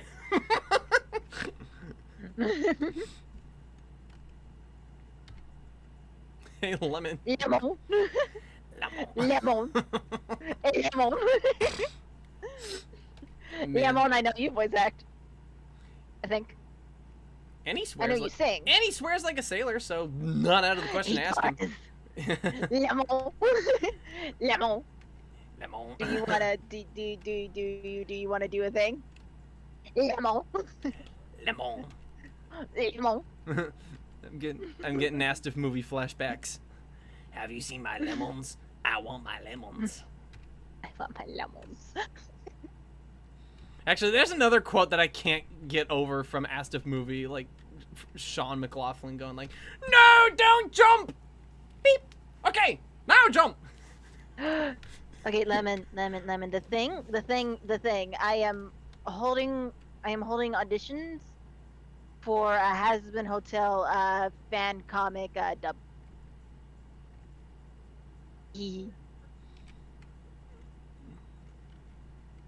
You know, I don't know which character you'd be good at, but you Okay. could look through them and see which ones you like best. Okay. If I'm gonna be perfectly blunt, there are a lot of cartoons right now that are named building, like Has Been Hotel, The Loud House, The Owl House. Are there, Impulse typecast. Impulse typecast. I'm trying to think of the character. I know I impulse typecast Nathan as Angel Dust. That was my impulse. that When would also be my impulse for like the role he would choose as well, like, you know. Yeah, like- he'd probably make a good Angel too. Is it weird the character I relate to the most is Alistair?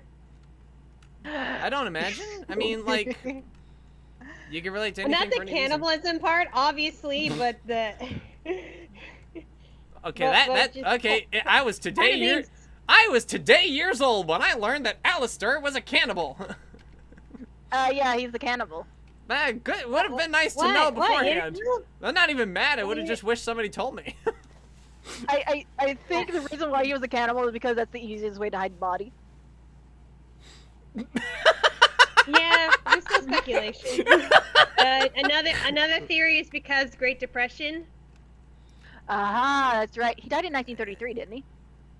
Yeah. Maybe. Yeah, maybe. I just, Yeah, according to Viv, he died in 1933.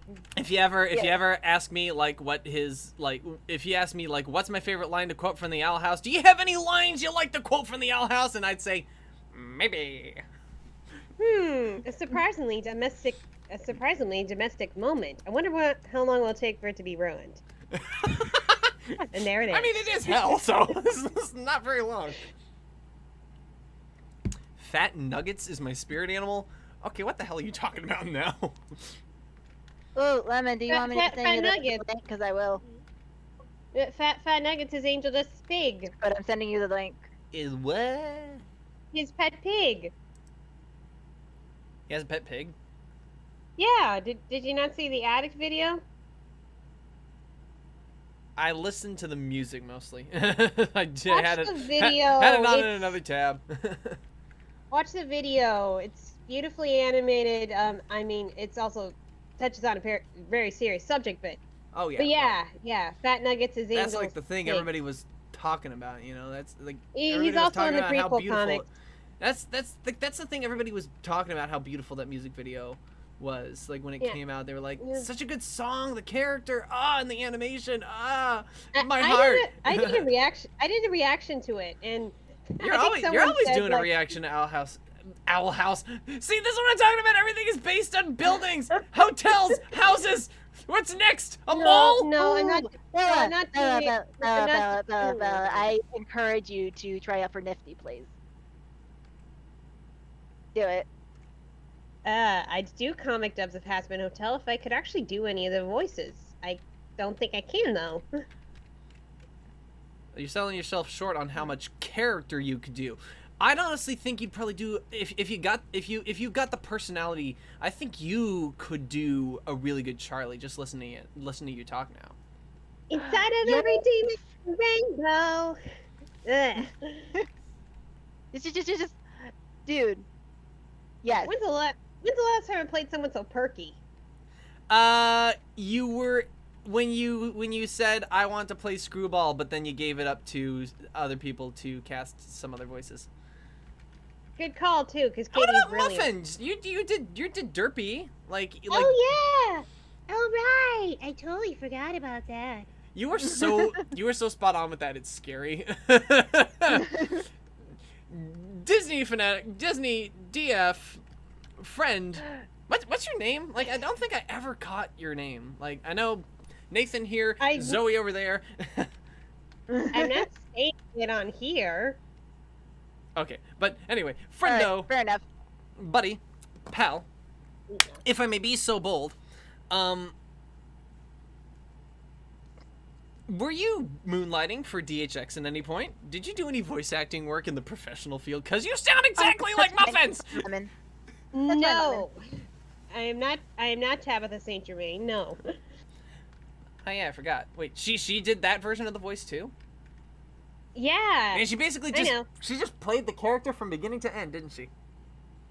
No. The only professional acting I've done was for a haunted winery tour, and I have Applejack to thank for that because they were asking for someone who could do a southern accent. I'm like, oh, Well, and someone who there could you sing. go. So, yeah, I played Double a widow threat. in a white nightgown. Widow in a white nightgown who lost her husband in the Battle of Chickamauga. Oh. Yes, my. of course I still remember you on the Twitter. Yes, I do. Yeah, yeah, that was an interesting Halloween season job because I had to sit in a vineyard and pretty much just wait for the next group.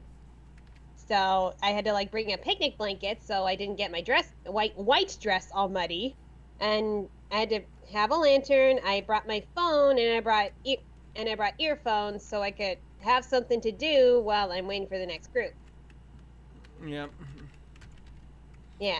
And I also made sure I brought a coat. And you know, as soon as I saw the lanterns for the next group come, I pretty much like flicked the coat off, put my phone down and turned off the lantern and then turn it on when ready. And yeah. Also had to make sure I was covered in bug spray because there were a lot of bugs in the vineyard. Oh man. But that was fun. Experience.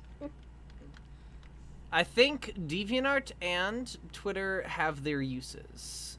DeviantArt is good for posting the art, and Twitter is good for the networking. Yeah, the reason I didn't go on, I still don't go on Twitter, was because a certain someone was kind of monopolizing it. Oof. You know who I'm talking about. You know, I've never seen a tweet of his, probably because I don't follow him. no brainer. But like, I guess I just lucked out. But he's gone now. We don't have to worry about him. Yeah. And besides, He you who know must not be what? named. You know what? If you're not gonna be honest about your political opinions, like anywhere, then like don't be honest about it, like at all. Like, come on. We know he was an ass in every way, shape, and form. Like, no matter what you do or don't agree with, he made horrible decisions for the country, for people, like treating people as human beings with respect. He's not a very good people person. That's not the person you want in charge of the people. You don't want. Plus, I'm a woman and I'm LGBT, so no. Yeah, like I say, there's just a general distaste for anything the guy has done or said. But Lord willing, at least friggin' who's his face? What's the pasty white guy now? Who's he now in a thing? Biden. He's harmless at least. He hasn't done anything nasty yet, so it's like, you know, the least we can ask for is harmless, you know? It's like that, and that's basically all you could ask for at a certain point, you know? Yeah. You're making things too real now, Moxie. Moxie's the best. Yeah, it's weird. I think Moxie. What are we I talking don't about? I'm having a fight. I don't know. Okay. Let's change the subject before things get down the depressive route. Right. Anyway, on a lighter note, it is in fact Pride Month. Yay! I have new merch up. I've made sure to include all the approved lesbian flags now. After people telling me that there are other versions. Woo! Yeah. Not the lipstick one. Just to be clear, not the lipstick one. Not the lipstick one. No way, Thank no goodness. hell. I am wearing my Steven Universe jacket. Now, that's awesome.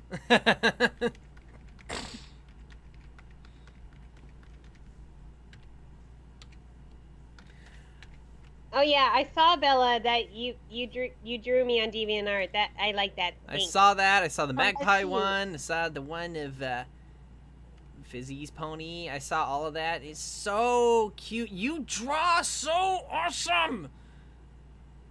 Let's all give another round of applause and internet hugs for Bella. Bella's such a good artist. Yay. Yeah, Such a good yeah, artist.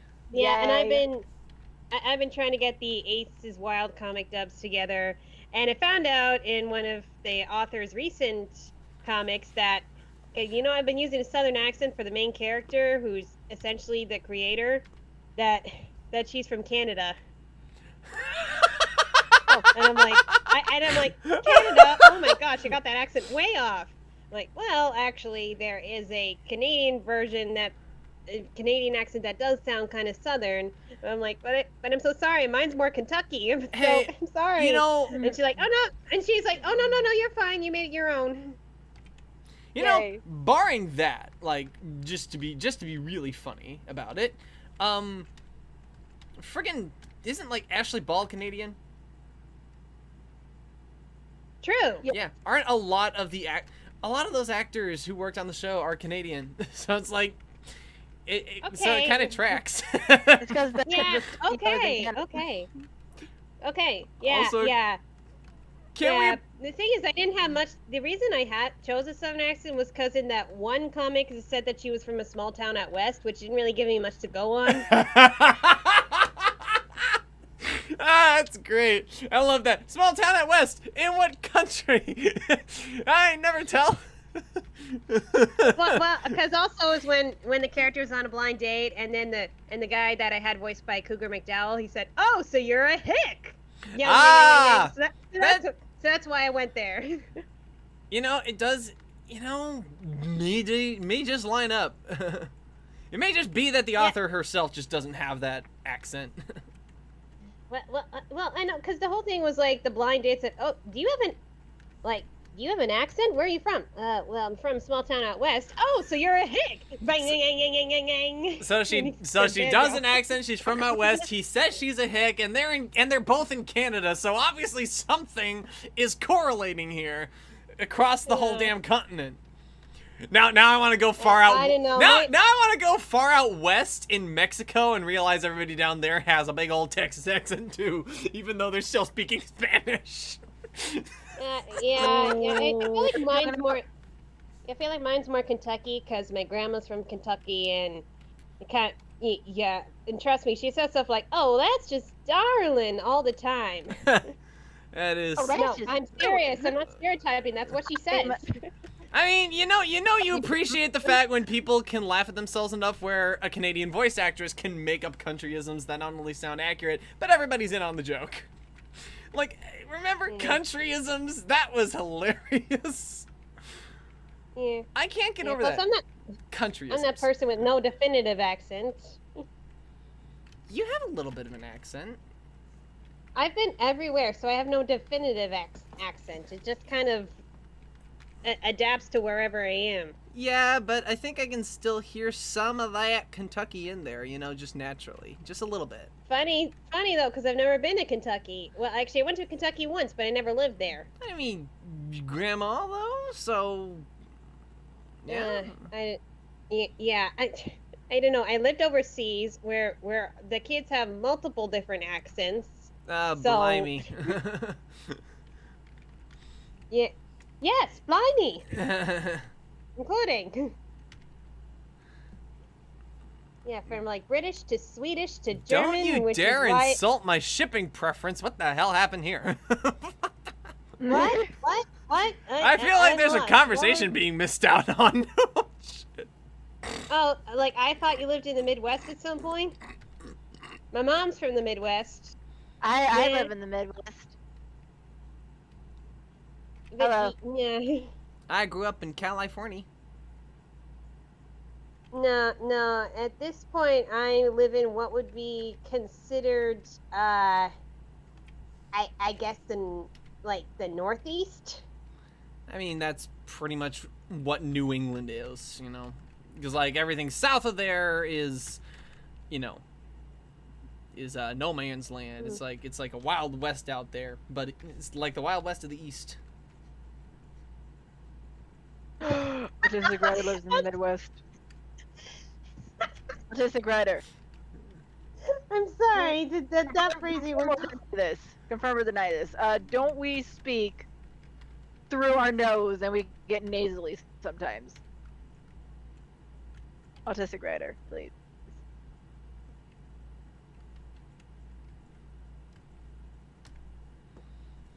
What were you laughing about, DF? I just when the way you said that everything south of the north, that what was it? The south of the Northeast is like the old west of the east, and I'm like, what? You like use every single direction in that sentence. I'm covering my compass. The compass is pointing that away. I should know it's the Northeast because I've been helping a 10-year-old with his geography homework. Geography I never got to do because we don't study the United States overseas. Unless Europe was somehow involved. North, south, west. Okay. That would be about Colorado. I think that would be about Colorado or Wyoming. Yeah. What? In that when I was area. in geography, we learned about the states and European countries. It's kind of fun, actually. Yeah. Actually, yeah. I didn't get that whole memorizing the United States and capitals things. I didn't have to do that. That came later when I started watching Animaniacs. Baton Rouge, Louisiana, Minneapolis, Indiana, and Columbus is the capital of Ohio. There's Montgomery, Alabama. I can pretty much. Yeah. I can go.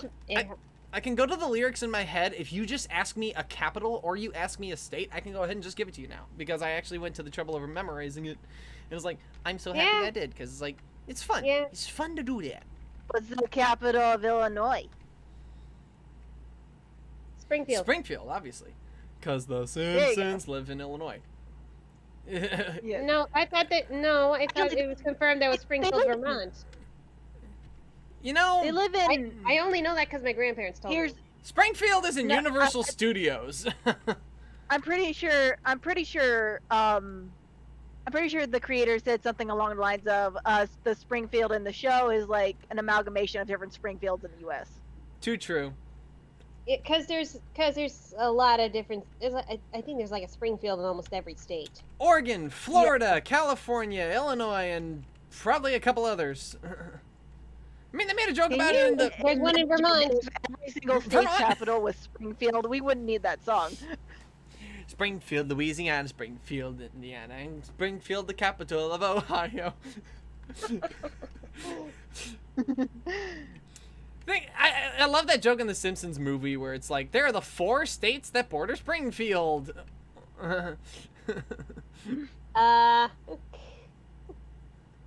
Yeah, me no watch Simpsons. Fair enough. Yeah, I don't know. I tried watching it out of rebellion as a kid, but then little me saw the thumb being cut off, and I'm like, I'm out of here. It's pretty. It's a little crass. The earlier seasons definitely are the better of the bunch. I was like the only kid in my class who didn't watch The Simpsons. An emphasis on kid. Yay. How many kids in your area were like jamming out to the Bartman or like wearing Simpsons merchandise?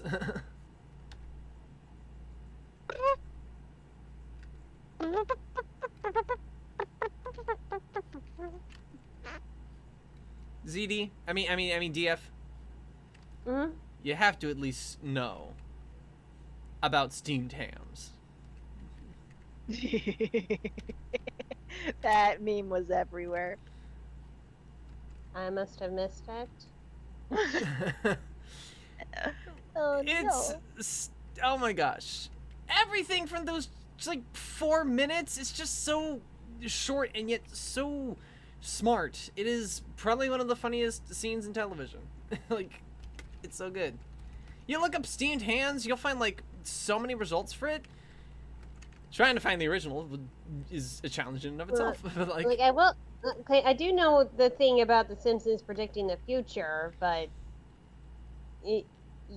only because people talked about it, especially last year. why couldn't Arnold Schwarzenegger have been president instead?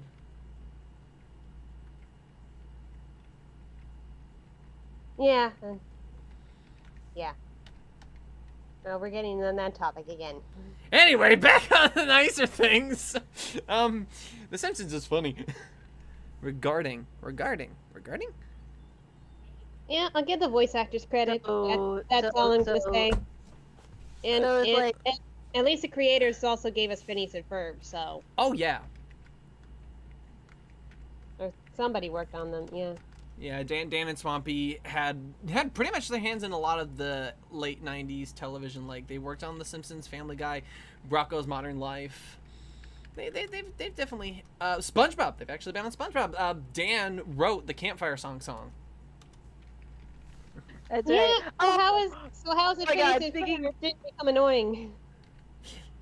Speaking of the campfire song, Yeah.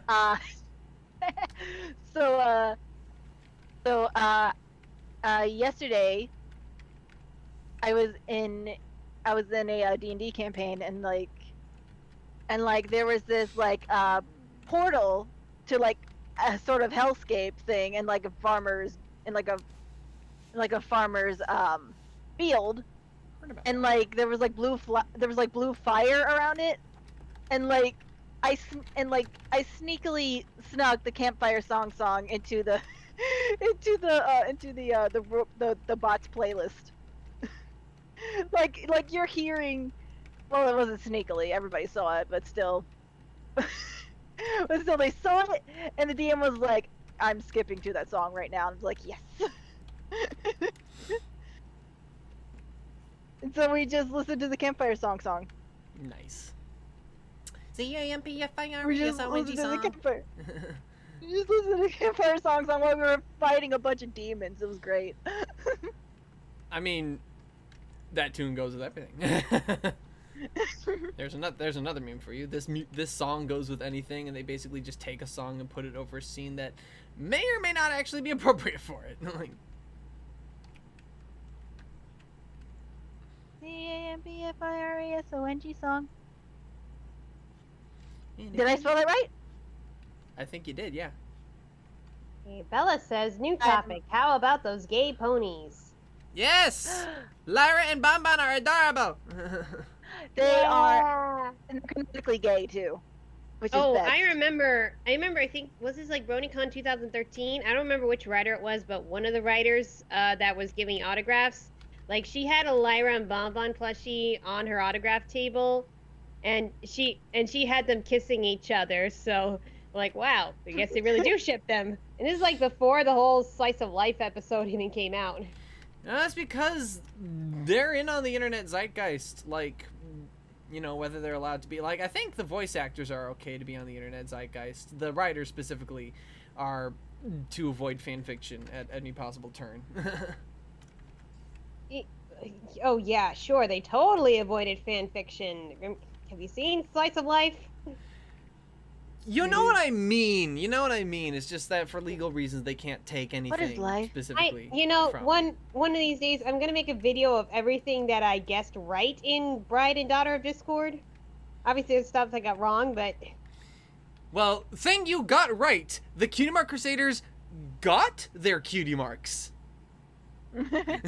They sure did. yeah, they're different.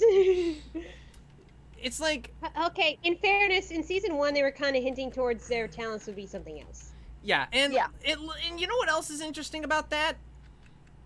They leaked something about those specific cutie marks being their cutie marks before it came out that their cutie marks would all be the same. So obviously somewhere in production they had the idea to give them their different cutie marks, but they probably didn't know how to make an episode about that, and they didn't want to waste multiple episodes doing it. So they ended up just going, we all got the same one. Yay! That's unique. One thing I guess Woo! One thing I guess was one little male changeling wanting to change Oh, and kind of being soft-spoken. That was Albeit even, not that was like even the friends happening. I had, but- That was even happening during the friggin' process of making the thing, to the I'd point. written the fanfic in 2013, so Yeah, but I mean, like, in terms of when we were doing the audio play, I mean, when we were making the thing, so I was able to make a cheeky little reference to it as well. So it's like, it was a good yeah. time. It was like, I think with this Thorax character showed for- up like sometime after episode 2 of DoD. And how wacky Maybe? is that? How wacky is that would happen? You know? Thorax's baby, and I want to pet him. Yeah. But you know, Mothball and Thorax actually aren't that much different in personality, which is a little weird. Yeah, they're both little. They're both We little are so nervous different, beings. you and I. Yeah. I can see one difference between us clearly. Okay, obviously Big Mac and Cheerly didn't make it, but hey, in fairness, that was like the big, actually sort of canon Big Mac ship at the time. Oh yeah, they kind of played it, I- but you know, I think they also Sugar Bell came out of nowhere. not terribly, Yeah. because it almost does seem like, you know. I guess they didn't end up making it a thing because everybody was like, "Oh, they're cousins." But here's the thing: What? they're not that related. What? like, That's at that all. was limestone pie. No, that was Marble. What's wrong Marble with you? pie. Sorry, it was one of the pies, not Cheerily. Oh, sorry. I thought we were. No, talking no, about no, something no. Just the fact that My I bad. don't know what that Sugar Bell, considering she never met him before, and then suddenly, oh, now she's his romantic else. Oh, there interest. she is. I mean, I'm not complaining about how I the mean- relationship was presented. I'm just like, where did they come up with that idea? I think, well, part of it was explained in the episode that Big Mac had been making more deliveries to this specific town, so they have the I'm whole. talking about what made the writers think that, oh, okay, let's get this character and this character who've never met, and let's have them fall in love. I think they probably wanted. I think. I don't know. Maybe there was just a conflict of interest of making Cheerily the love interest for some reason. Because they. Or maybe they just wanted to give... I think I know why. I think I know why. Because of how it would look to the moral of the story of Hearts and Hooves Day. Oh, Yeah. Really think about it. Yeah. Them not really hitting it off and just being, friends makes more sense in line with the, the story that was presented there. To ultimately have them end up getting together anyway might accidentally backpedal on that moral. So they were probably just taking that into consideration. Okay, I did predict Fluttershy Discord, and somehow they ended up at a gala. I did predict Pinkie Pie and Cheese Sandwich, and they have, well, I put 3 kids, they put 1 kid, but even so. Children, Pinky fucks. Oh God. Yeah. I mean, we Yeah, knew that and- even before Cheese Sandwich showed up, but still. Yeah, and I did not predict Applejack and Rainbow Dash. Okay, honestly, I never really thought Applejack and Spike would be canon. That was just like me wishful thinking. I can dream. I dreamed. I a sort dream. of predicted, if you count Pony Life, I did sort of predict Fancy Pants and Rarity. Ooh, interesting. In that Like, case, it was I'll one allow little it. Pony You Life. can. It was one little Pony Life short where Fancy Pants was into Rarity, and I'm like, hey. I'll allow it. I'll allow it. It counts. It counts to something because it's the same actors and essentially the same characters. So why not? Fancy Pants is a good guy. I'm not complaining. He's a pretty stand-up fellow, a regular gentleman. Well, I figured he was the best. I mean, he's sophisticated, but he's not uppity. Exactly. Mm-hmm. It's like why Which is do you just gotta kind of pony that Rarity would want to be with? like why if you have money, why be a stick up your own ass about it? Come on, it's like. Yeah, although it looks like that in the future, Rarity kind of just really pulled off the single business pony thing. You say that, but she already had Opal. Maybe she's a crazy cat lady and we just don't know it. Yeah, I don't know. I don't know. She seemed to be doing well for herself. I'm surprised she actually allowed her hair to gray. Something I didn't notice the first time, but everybody made me cry with afterward is like, anybody notice that Applejack was wearing Granny Smith's scarf? I know. Ah! Well, Oh, man. she was old. She was Already. over 100 years old. So overdue. Wait, no, I'm sorry. Wait, no. She was like, oh my gosh. No, like, wait, how long ago was Ponyville founded? Like, she said it was like 100 years ago, right? That is a good question. She is over 100 years old. She is ancient. Exactly. You know, it might put forth the idea that Earth ponies, tend to live longer than other of the races of ponies. Well, we already know alicorns live for like thousands of years or so. And I imagine part of that is combining unicorns, Pegasi, and Earth pony. Like, they're strong enough to break rocks on a regular basis. Applejack, You know, it Pinky could be like sister. Lord of the Rings, where everybody can live to like a 200 or 300 or something. I mean, going biblically, Noah did that too. Oh yeah, I think it was like 900. And what about that man who lived to be 900 years old? That one guy, what was his name? I forget his name. Noah. Mephistopheles? Isn't that the devil? No, wait, hang on. Mr.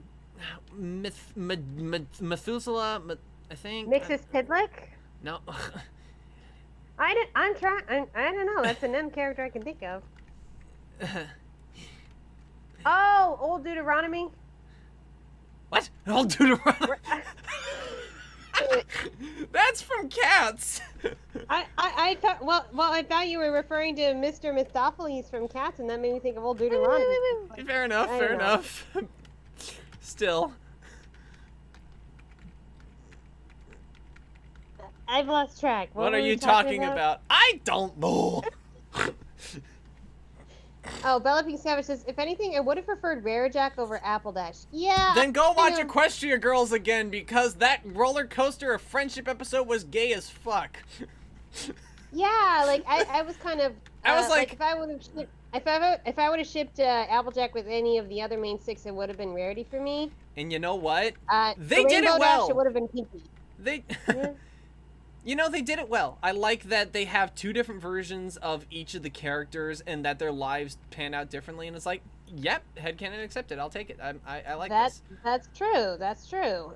It's like they're Yeah, living different and lives. I mean, if Twilight can have two different love interests in two hey different now. universes, just saying. They never did the right ship with that one. Yeah, like, see, you can have a forced love interest on the male side too. Sunlight.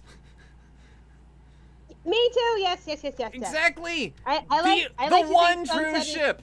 Yeah, I mean, they show Twilight as pretty much being a single ruler, but I like to think Sunset is still visiting her through the mirror every now and then. Oh, geez. Do you think Sunset's even alive being a human? Like now? Like by the amount of time that's passed? So from what I understand, time runs slower in that human world because... No wonder she's still in in the- fucking high school. They'll never escape. Exactly, because... I mean, Sunset was a grown pony and left Equestria when Twilight wasn't even a student of Celestia's yet. So that would have been, like, about 10 years or so, and considering she was in high school for, like, 3. And not to mention, the prequel comic with the sirens, it's like Star Swirl time, thousands of years ago. Oh my gosh. and when they they're even sent did that to on the other- show, and it's so confusing. Yeah, and they're sent... Yeah, so all I can gather is that time runs differently in the human world than the pony world. It's It's what? like Narnia. They're not. I don't think. Okay, that makes way too much sense. It's like Narnia. Yes. I don't fact know that the you exact actually math found of a- it, but The fact that you. What exact math? I don't even think C.S. Lewis had an exact math. So why does Pony Show need an exact math? you're right. He didn't. It's just whenever they got in, and it's like 1,000 years have go passed. by, and Yo, then what the only fuck? like 20 seconds went by. I don't know. It's like in the human world, they've been there for 100 years, and it's been like 0.00000000001 seconds. And what exactly happened to the pillars? Didn't you know there was like the one episode showing what everybody was doing with their lives from then on? Yeah. No, Man, they poor, just kind of pop up whenever Equestria is in need. by the way, poor Rockhoof trying to find his place in the world, and then of course he'd turn into Paul Bunyan. He would be the legend who tells his own stories. That's Hey, Paul Bunyan. Paul Bunyan. That's probably one of my favorite old shorts from Disney. That was a pretty good one. Thurl Ravenscroft. Yes. Pretty much, I think the only voice actor at the time who could do that big booming voice. Ooh, well, what about that guy with the deep gravelly voice, though? Who's not Thurl Ravenscroft? Yeah, he did the voice of one of Maleficent's minions, like the pig minion. Yeah, we all. Oh yeah, that guy. He did it. His He name did was it. like- He did a voice in the Haunted Mansion as well, like the ride, and he also did. They also, I think they. he was Fidget, I think. They like Same sped guy? up. They sped up his voice for that role. Yeah, I was gonna say. Yeah, you're right. You're right, probably. Yeah, maybe it wouldn't I have worked as well for a fly. giant. Huh? I don't think it would have worked as well for like a giant voice. It's supposed to be like big and booming than everyone else's. Okay, that's Yeah. entirely fair, but like, don't forget him. He's there too. Oh no! What was his name? Gosh, it was Ah, like it God. was, like, began with a C, I think. Gum. McKean something McKeenan or something. No, that's Dallas McKinnon. That's not the same guy. No. Yeah, he did a bunch of Disney voices. I think Dallas Yeah. McKinnon was the guy who's like, Candy hang on here. Candido. I knew his first name was Candy. Candy Candido. Oh, Candy Cadino, Candy. Ah, His name alone is a voice. It's just a voice tongue twister. Candy Candido. yeah. Candy Candido. Candy Candido. Next time you have to do lines, do that. Candy Candido. Because like Dallas McKinnon's like the guy who goes, hang on to them hats and glasses, because this here's the wildest ride in the wilderness.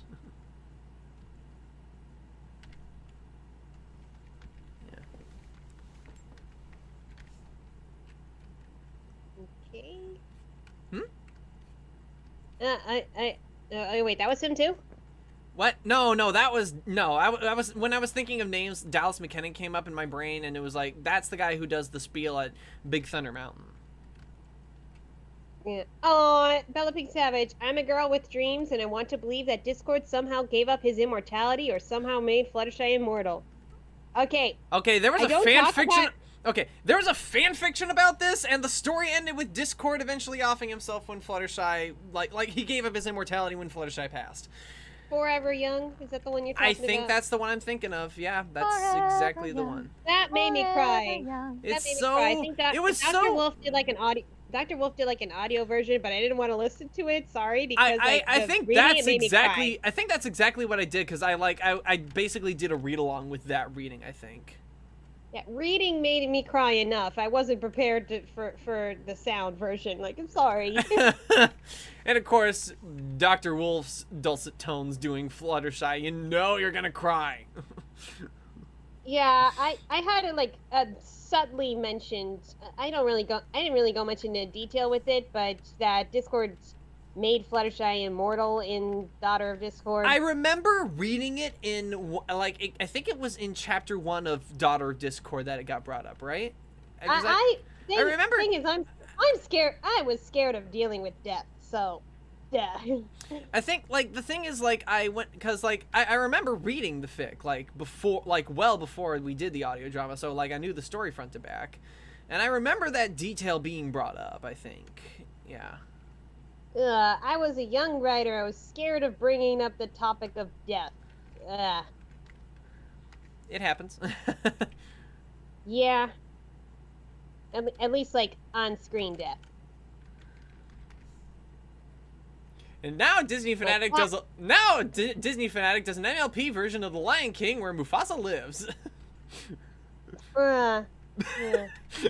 Oh, have you seen that how The Lion King should have ended? Where Mufasa just shows up as a ghost and says, Scar killed me! Yeah, wait, that is a plot hole. If he could show up as a ghost, why didn't he just do that in the first place?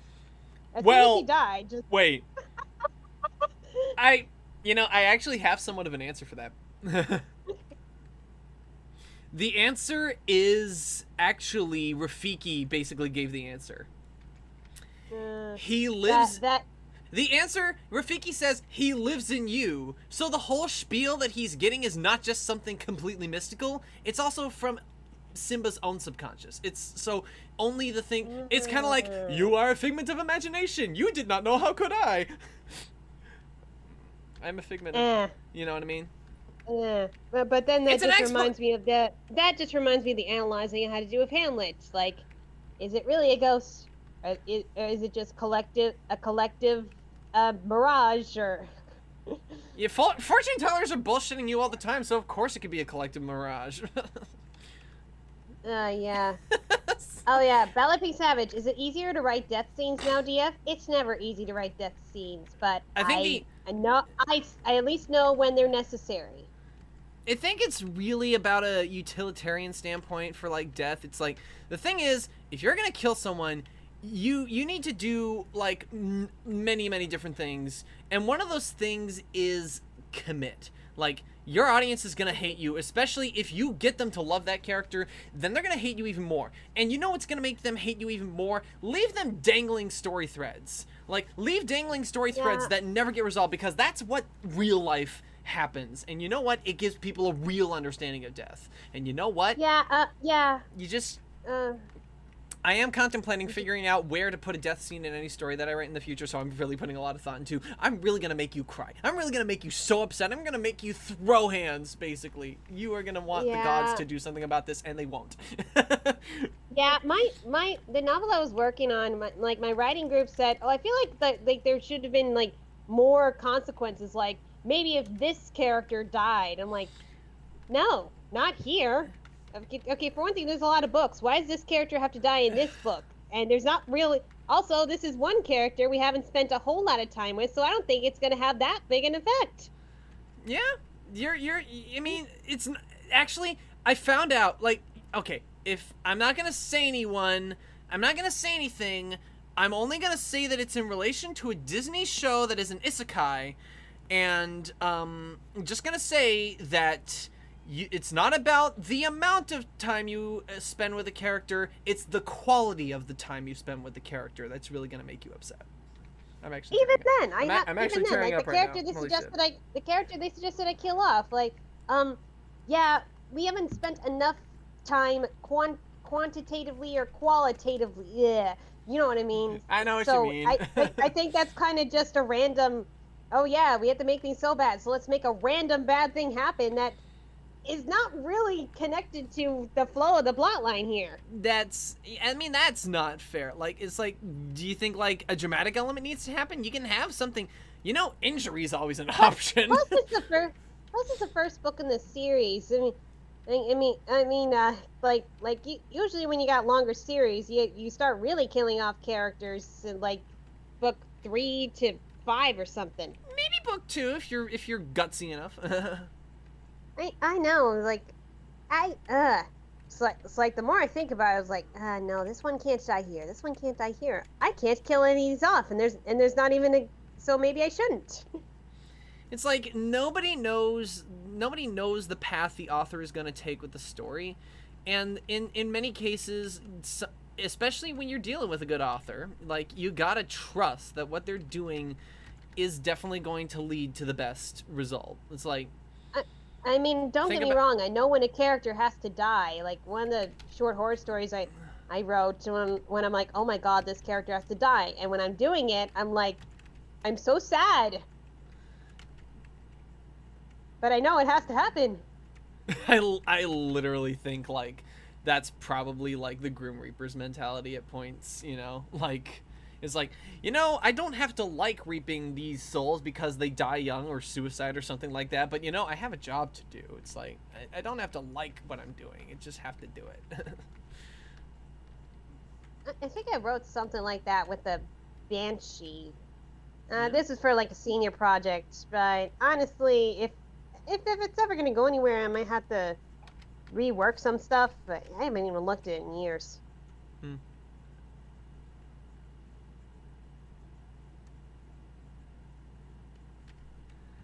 But yeah, like, my writers group just kept saying, we need more action here. Like, maybe they run into a monster. I'm like, okay, I'm not going to throw in a random monster that's going to show up for, like, 1 page.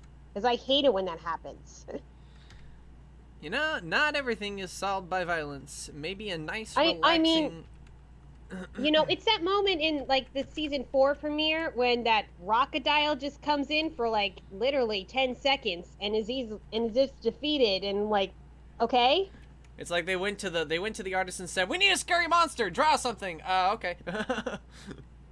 I mean, versus, like, when the Manticore showed up in the season 1 premiere, that was when Fluttershy showed her kindness, which was necessary to the plot of showing that she represented the element of kindness. You see what I mean? And of course, because it's there's deliberate monsters versus random monsters. And of course, there's like the whole it's half lion, so you get the lion and the mouse story with, well, Fluttershy being the mouse.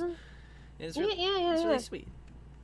I mean, like, can you ever put a lion in anything without, like, putting some kind of reference to that? I think even Scar with the mouse at the front of Lion King was probably something to that. Like, I mean, even the Timberwolves in, like, in that one episode with Spike and Applejack. Yeah, that episode has problems, but that's the one that started making me ship Apple Spike.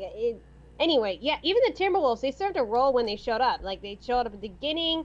It's a saving the life thing. It's and Chekhov's wolf, you just establish something early on, and then you can have it come back later, Yeah, and then there's that whole attempt to stage a Timberwolf attack, and then actual Timberwolves show up, and then they become worse. That's what I mean.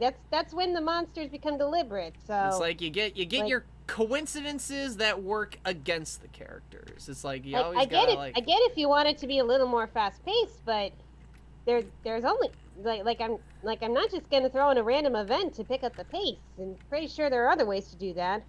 Let me be perfectly frank. Like, I love a good lovey-dovey fan fiction every now and then because I love adorable couples being adorable and fluff. It's like, it's so awesome. Why doesn't it happen in more? Me. Fluff is better than smart. Don't at me. It is so much better. Yes. I mean, at least, like, You know, I'm not particularly sex repulsed, but I don't want to hear about someone else's sex life. Thank you very much. It's like this this is like a private moment. It's like in terms of a sex scene, my mentality of going about it in fiction would be show the before math and then the aftermath. But leave the moment private, for fuck's sake. Literally, for fuck's sake. Come on.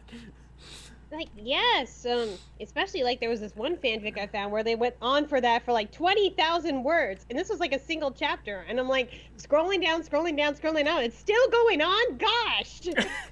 I pretty much just stopped reading that fanfic, because that's how it kept on going. Like, okay, let's see what kind of fanfic this is. No story? Fine.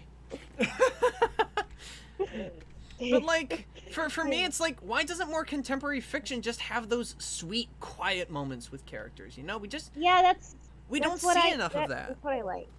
That's kind of what I try to do whenever, like, okay, speaking from an asexual perspective, I will accept a sex scene if I feel like the characters have gotten to that moment, or it's like important to the plot or building the relationship, but. Like you said, I like to focus more on the before and after moments. If I were to get a little dirty, I'd say like spooning is really cute and cuddling and like pretty play it safe. But you let me have the reins for a scene fully clothed, I'll go ahead and get slightly more like double entendre or like off-screen like discretion shot, like it's just like out of frame what's happening, you know, sort of idea. It's like developing savage. But like even that. Same here. Why do teenagers keep bragging about their virginity? I hate that. I don't know what school you went to, but that sounds like the opposite of high school. I know. I know. Bragging about having their virginity? That sounds like the other way around, Bella. It's a double standard. Basically, like in my high school, if you were a guy and had sex with a lot of girls, you were considered a player or a stud. But if you were a girl and had sex with a lot of guys, you were a slut. It's dirty. It's dirty. It's like, hello. Yep. I don't care who sleeps around with who. It's like, the fact is, it's like, it's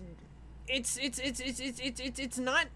And it's if you're a kosher. It's not anybody's business. Yeah. First off, it's not anybody's business, and second off, it's not kosher to leave relationships hanging. But if they're mutual one-night stands, leave out of it. It's like I did have a 10-year-old boy asking me when is the right time to do it, and I'm like, oh great, I have no definitive answer for that one. Well, the answer. I mean, he was just learning about this stuff, so that's why he was asking. Well, then the answer to that question is... I love you. You know, it's like, not everybody's going to be comfortable with it. Not everybody is ever going to do it in their lives. You have to be ready. You have to be with the right person. And you know what? Like everything in life, it's trial and error. But like, I'd tell that to a 10-year-old? I'd tell that to a teenager before telling a 10-year-old. Like, that's...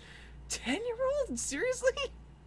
I mean, 10-year-olds, he asked if fair 10-year-olds, that is when you start your puberty.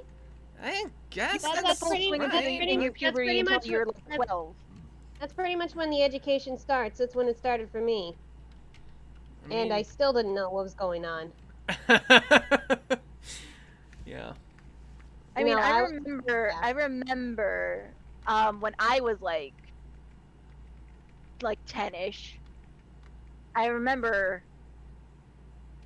my mom let a friend of a friend stay over at our house, and he was a guy, very much a guy.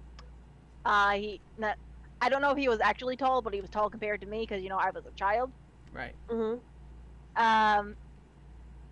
And he was like skinny, but like muscular skinny. You know what I'm talking about? Yeah. Okay, where's this going? He had long brown hair. Okay. And like long brown hair, like a freaking like goatee thing. Anyways, so I was like 10-ish, right? And right. like the phone rings. This was back when we had, you know, those wall phones. where nobody had freaking cell phones yet, and those who did didn't use them very often. Mm-hmm.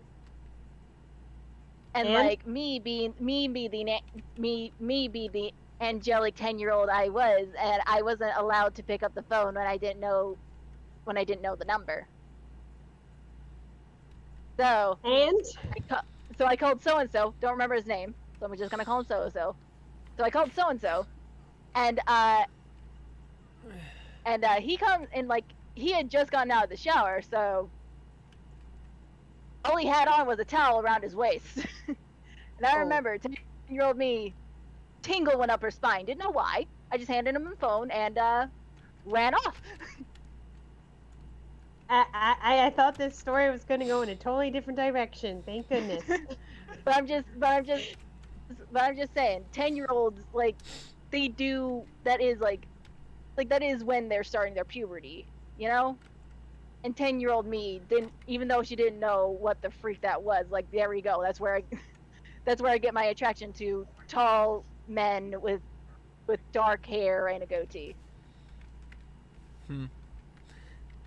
That's just what I'm saying. Well, it's your story. Not a sexual thing. I swear it's not. Yeah, I was just like, yeah, it was just a whole teenagehood of confusion. Yeah, in fact, I'm sorry. huh? I mean, it did sound like the beginning of a horror story. It did! As soon as you said, my mom had a friend of a friend come over, I'm like, oh no. Dun-dun. like he was staying over for like the weekend or something. Okay, gee. Because we had a fold out couch and stuff, and the friend's house didn't have a place for him to sleep, so my mom was like, "Oh, he can stay at our place." There we go. Yay. Yeah, no, I totally thought that was going to go in a different direction, and I was prepared to say, "Oh, Z, I'm so sorry." No. You think that kind of story would fly on my live stream? We were talking about 10-year-olds and puberty and stuff, and I was just like showing an example of like a 10-year-old, even though she didn't know what was going on. Like there she is. I didn't know if I had any of those moments, but I think there was a certain age where, you know, in swim class, you change with your respective gender, and Yep. At some point, I just become really nervous dressing in front of the other girls. Yeah. Yeah. There you go. Same, honestly. Like, oh. Like, I remember when I moved from my tiny little hick town school to the bigger, like, more expensive school full of upper middle class children. They were so freaking mean. They were so mean. I was not afraid to change in front of girls until that freaking moment. You know? And like they were making fun of my toes because they had a little bit of hair on them. I'm just like, they're toes. That's what toes are supposed yeah. to Oh look like. man, seeing the different kinds of underwear, and I'm like, why would you wear that? That's so uncomfortable. Yeah. Oh, I'm sorry. This must be weird for you, comic. What are you talking about? I know. Oh, not gay panic, Bella. Ace panic, which is worse. Mm-hmm. I really never really gave a crap about nudity, really. I guess because I was desensitized to it as a child. Nothing malicious. Okay. Nothing malicious. Nothing you need to feel sorry about. Okay. I believe you. All right. I mean, I'm she just probably saying, I wouldn't was bring it up desensitized to otherwise. as a child, it never really clicked in my head that was a thing to be ashamed of, and like until I went to that school and they were shaming me for my body and of course the hair in different places, and I was just like, stop. No. Ouch. Uh-huh. Yeah, there were guys who were shaming me for my legs. Because they got that's hair on them. You know, actually, sort of subtly, they're like, I have they're a do you question. shave or wax your legs? I'm Would like, he "No." would he necessarily be one to talk in that conversation though is the real question. Look, I was bullied by a whole lot of guys, so yeah. And they always found something stupid to just pick on me about, and it took me a while to realize, oh my god, these things really are just stupid. Yeah, and my mom still berates me for my armpits. Like, leave me alone. People have armpits. Leave me alone. If I don't want to shave them, I don't have to. Okay? It's not a hygiene thing. It's an aesthetic thing. So leave me alone. Yeah, not to mention if I I can't argue that like if you don't shave them, like the hair will like cling onto the stink. But other than that, actually it's mostly an aesthetic thing. no, because what it does, the purpose of armpit hair is to secrete pheromones. Oh. So it's actually supposed to be attractive in the sense of smell anyway. Okay. Yeah. So no wonder the French don't shave their armpits. I think the French have it right on that point. And besides, if I do shave, my arms just chafe. Yeah. Like they just rub up and it gets all irritated and red. Like, no, that's another reason. Look, it grows there for a reason. Yeah. Alright. But even then, I have to shave my freaking armpits. It's uncomfortable to me. Yeah, and that's fine with you. I mean, if people want to shave, boy or girl, then good for them. Good for them. If they don't want to shave, then that's their choice. But no one should like just berate them for it. Yeah, seriously, I don't care either way. Yeah, I babysit such curious kids, and they were at, when they're learning about puberty and they ask about armpit hair, I'm like, well, when you grow up and you get that, if you want to shave it, fine. If you don't want to shave it, then fine too. I have to pee. I definitely want to emphasize to those kids, when you grow up, you will have a choice. Yes, there is a choice. Don't let Amen. anybody else tell you otherwise. Mm-hmm.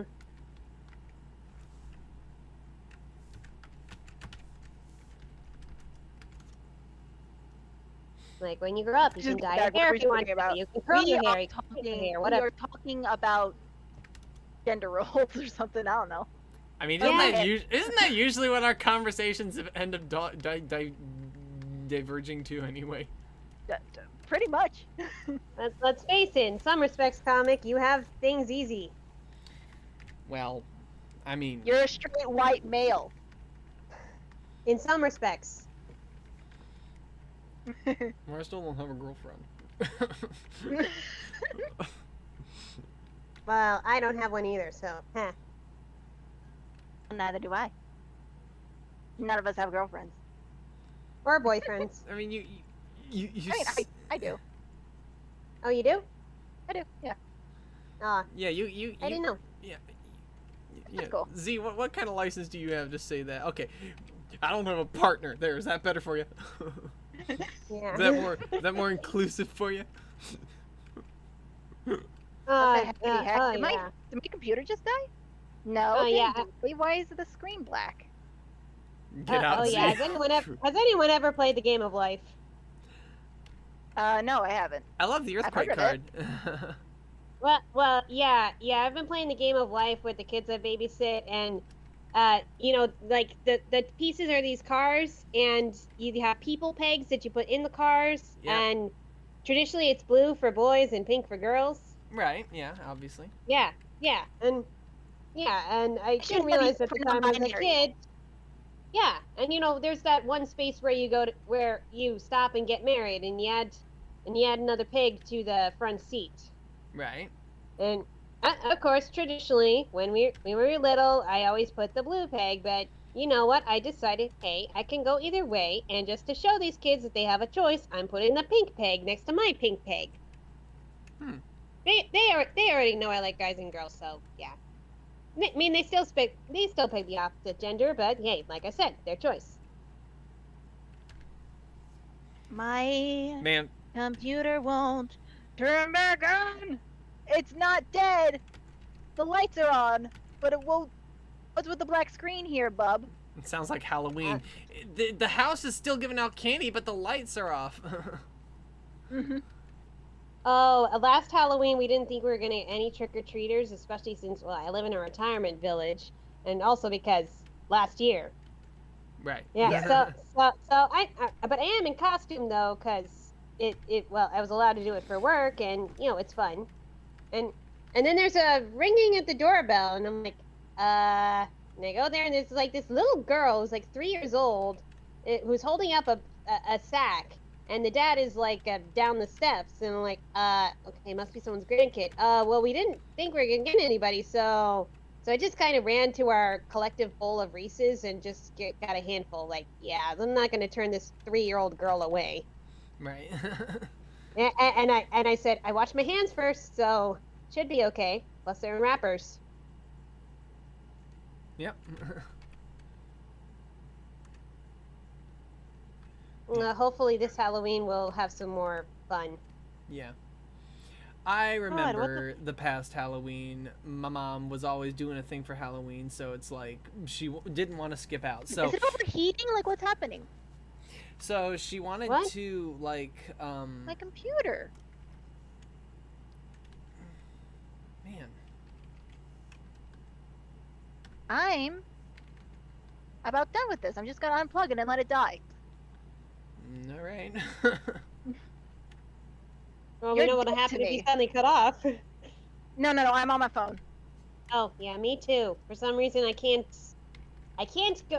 stream Discord on my computer because then I get like an hour's delay. Yeah, I was. Yeah, Not I'm an hour, but like 10 currently minutes. home, so I was using my laptop. My laptop sucks. So whenever it frustrates me like this, I'm like, well, I'm just gonna unplug you and let you die. How about that?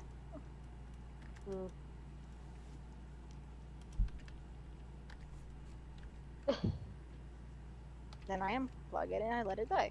It works.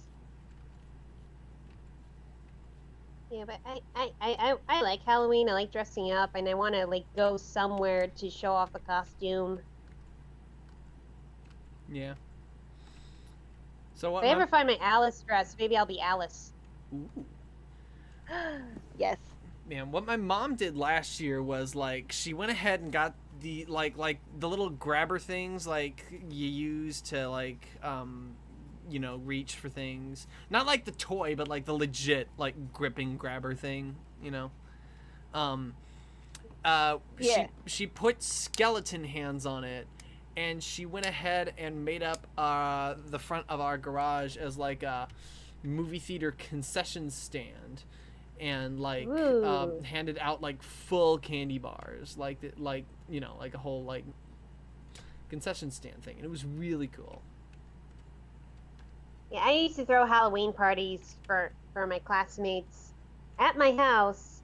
And I remember one year my mom went totally crazy with like getting all those like Oriental trading decorations online. And yeah, to a point where she decorated the kitchen in like this sort of wall arch of all these shelves of, you know, brains and jars and eyeballs and all these cockroaches. And I'm like, Mom, this is where we're supposed to be eating.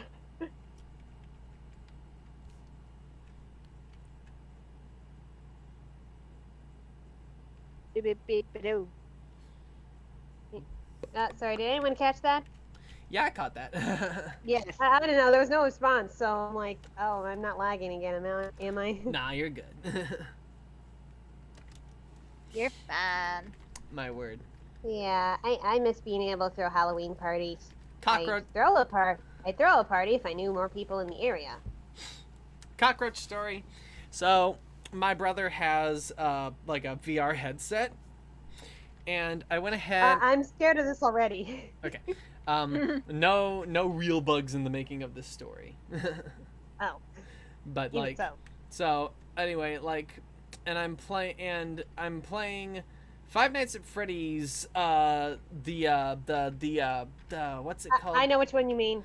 Help Yeah. Wanted? Yeah, that's it. And That's the only VR one I know, so. And I wanted to play the Freddy repair game, so I had to play a couple. Oh, no. Oh, I know this. I know So I had to which play part the you're talking about. so I had to play the Bonnie repair game, which I loved that to pieces. That was fun. But then Chica and these giant ass cockroaches, and I hate it so much. Yeah, I remember seeing that part. I It was knew what already- you were talking about. It was already kind of hard enough to watch like Markiplier play it, but it was like, you know, at least my hands aren't in it, so it's fine. And then there was the blacklight version, which constantly has these giant iridescent cockroaches, and it's like, no, please stop. And I'm like, I'm never gonna be able to finish this, am I? It's like, This and I is hate why I do not do VR. VR would make it too real. It's hard enough watching on a 2D screen. You know, Ooh. I may end up Speaking getting of VR. I might end up getting the non-VR version, but I'll still like hate the cockroach part, particularly the blacklight version, because the cockroaches are slightly bigger and blacklit iridescent weirdness. It's like, I couldn't watch it in a video. How am I gonna play that? Come on. We used to whack cockroaches all the time at the movie theater. I remember one night where it was like, like we were just cleaning up for the evening, and there were two girls and two guys there, and the cockroach comes in, and everybody's like, ah, and I'm like, you get it, and the guys are like, no, you get it. I'm like, oh great, well someone has to step up here. like that definitely defeated. The only that bug I defeated- won't deal with is a freaking wasp. I see a wasp in my house, I'm running. Mm. I don't want to accidentally make it angry and then like have it like sting me a million times.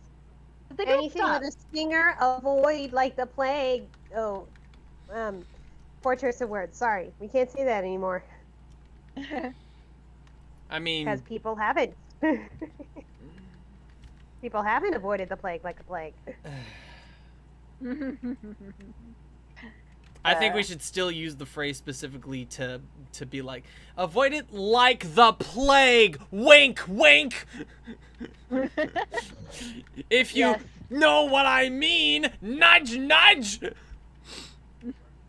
Oh, Bella Pink Going Savage. out to parties while you're not vaccinated. Bella lives in a desert and is always killing scorpions. Oh man, no, I could not deal with scorpions. Honestly, Oh. here's the funny thing. I went to the Animal Kingdom, like, I've went to Disney World only once, but when we were in the Animal Kingdom, there was a petting thing for a little tarantula, and I was like, no, I can't even look at that thing. And then this woman is carrying around a box with a dangerous fucking scorpion, you know, little guy, and like, obviously probably not to pet, and I'm like, ooh, pretty bug. Oh my god. I hate They spiders have that much. scorpions in Disney World? Animal Kingdom. It was like a look at the bug thing. They were keeping it in a box. Was it like a Bugs Life exhibit or something? Yeah, she was like carrying around this little plastic thing with the scorpion inside. Ah, I think she also had gloves on, so she probably would have been able to like pick it up as well. that does not make it better. No, probably not. Scorpions are worse. Because they can actually possibly kill you. The tiny ones can. Our school was so low budget, we had a scorpion infestation for months. We caught them and put them in a jar so they could fight each other. That is brutal. Fight! I did catch a mouse once. Ooh. I made sure to wear gloves just in case. Yeah. But I didn't want it caught in the mouse trap my roommate had set out, so I got a glass and I think I got a paper bag or two, and then brought it outside. It's like, there, be free. Go find another hovel that's more natural and not where people are already occupied. My high school had a budget problem. Like we had this freaking nice, absolutely beautiful high school, and then like books from the 80s.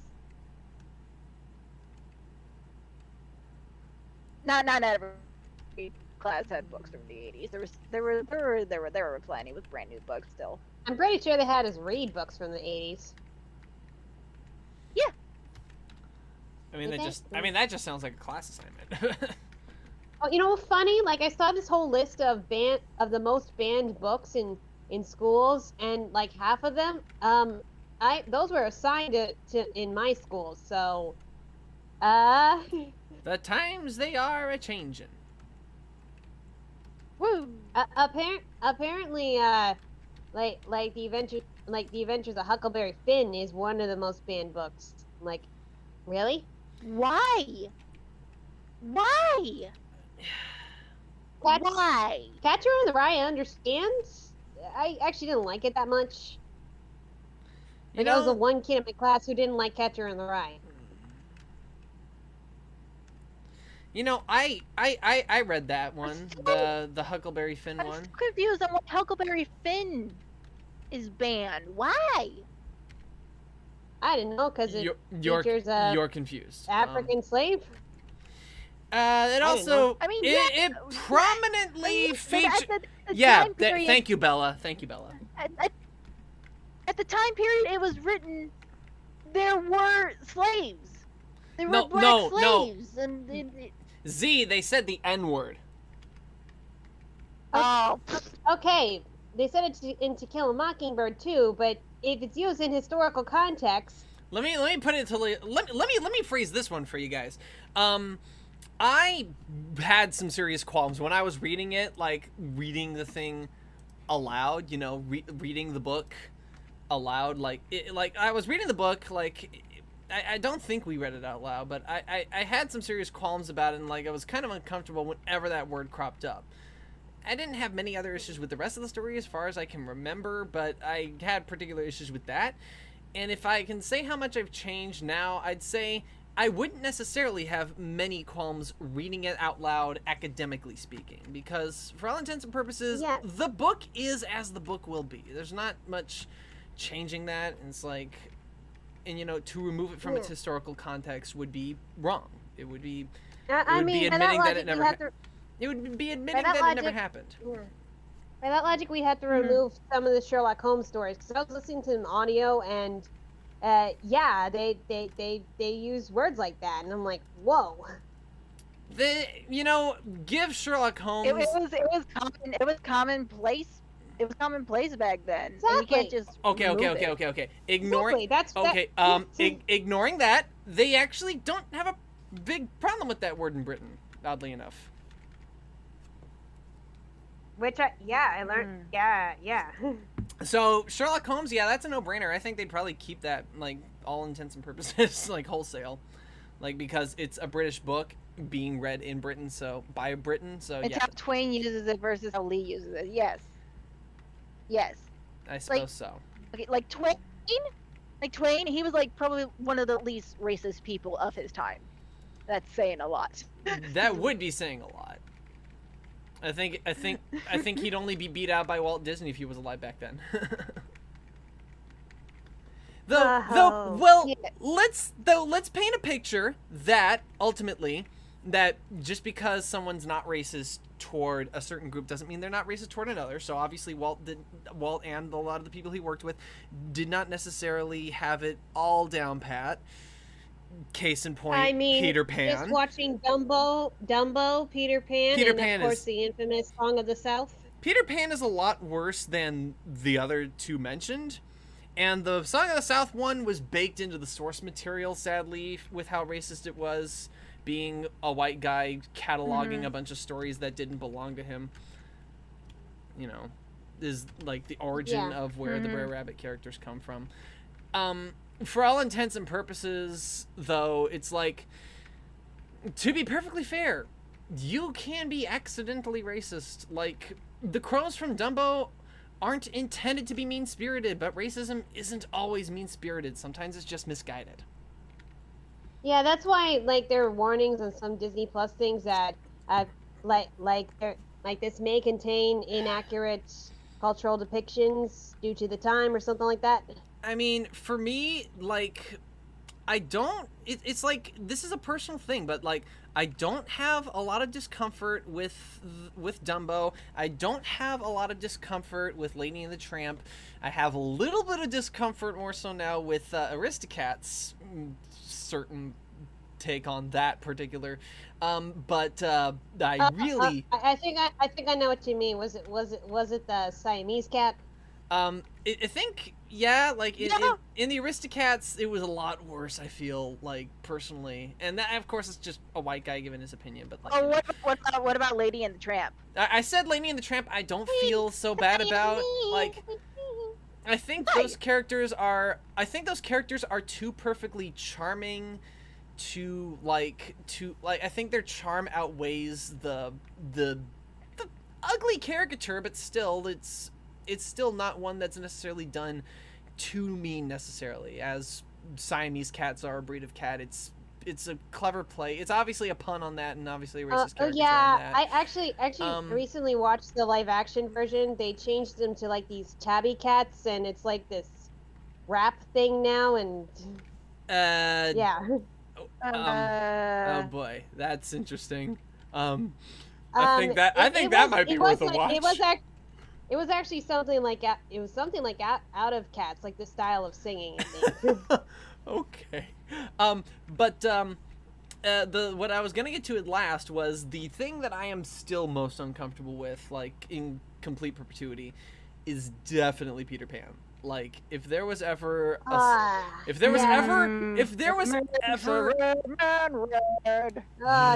Okay, there's a whole song around it.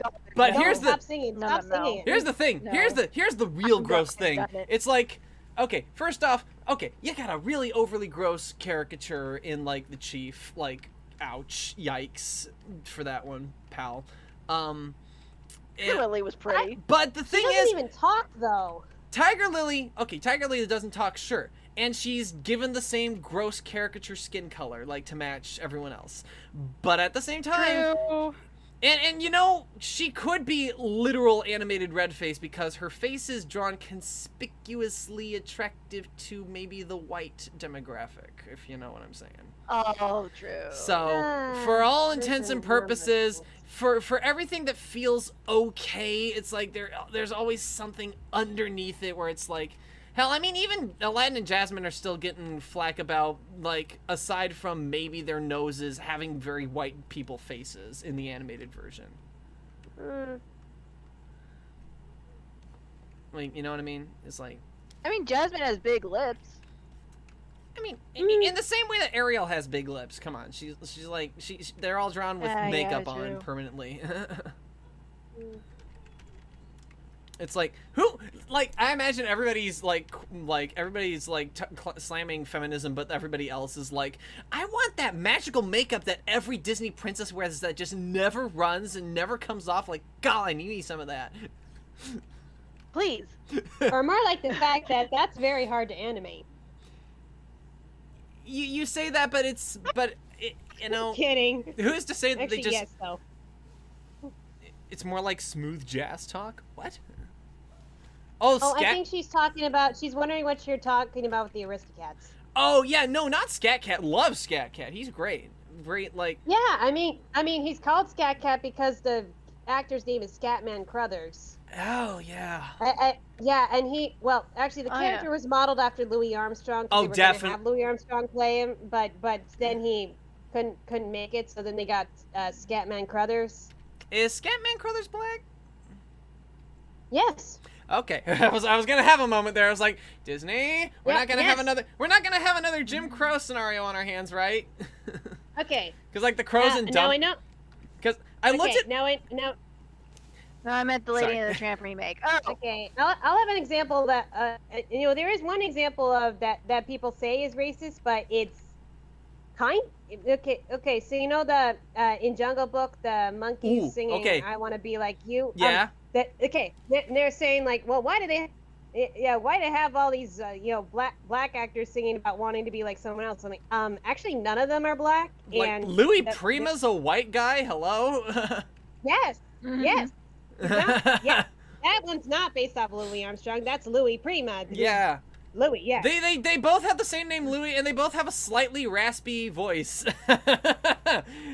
What a coinkydink, huh? The two Louis. You can make a movie. You can make a movie about that. Not like you. Do woo woo. Yeah.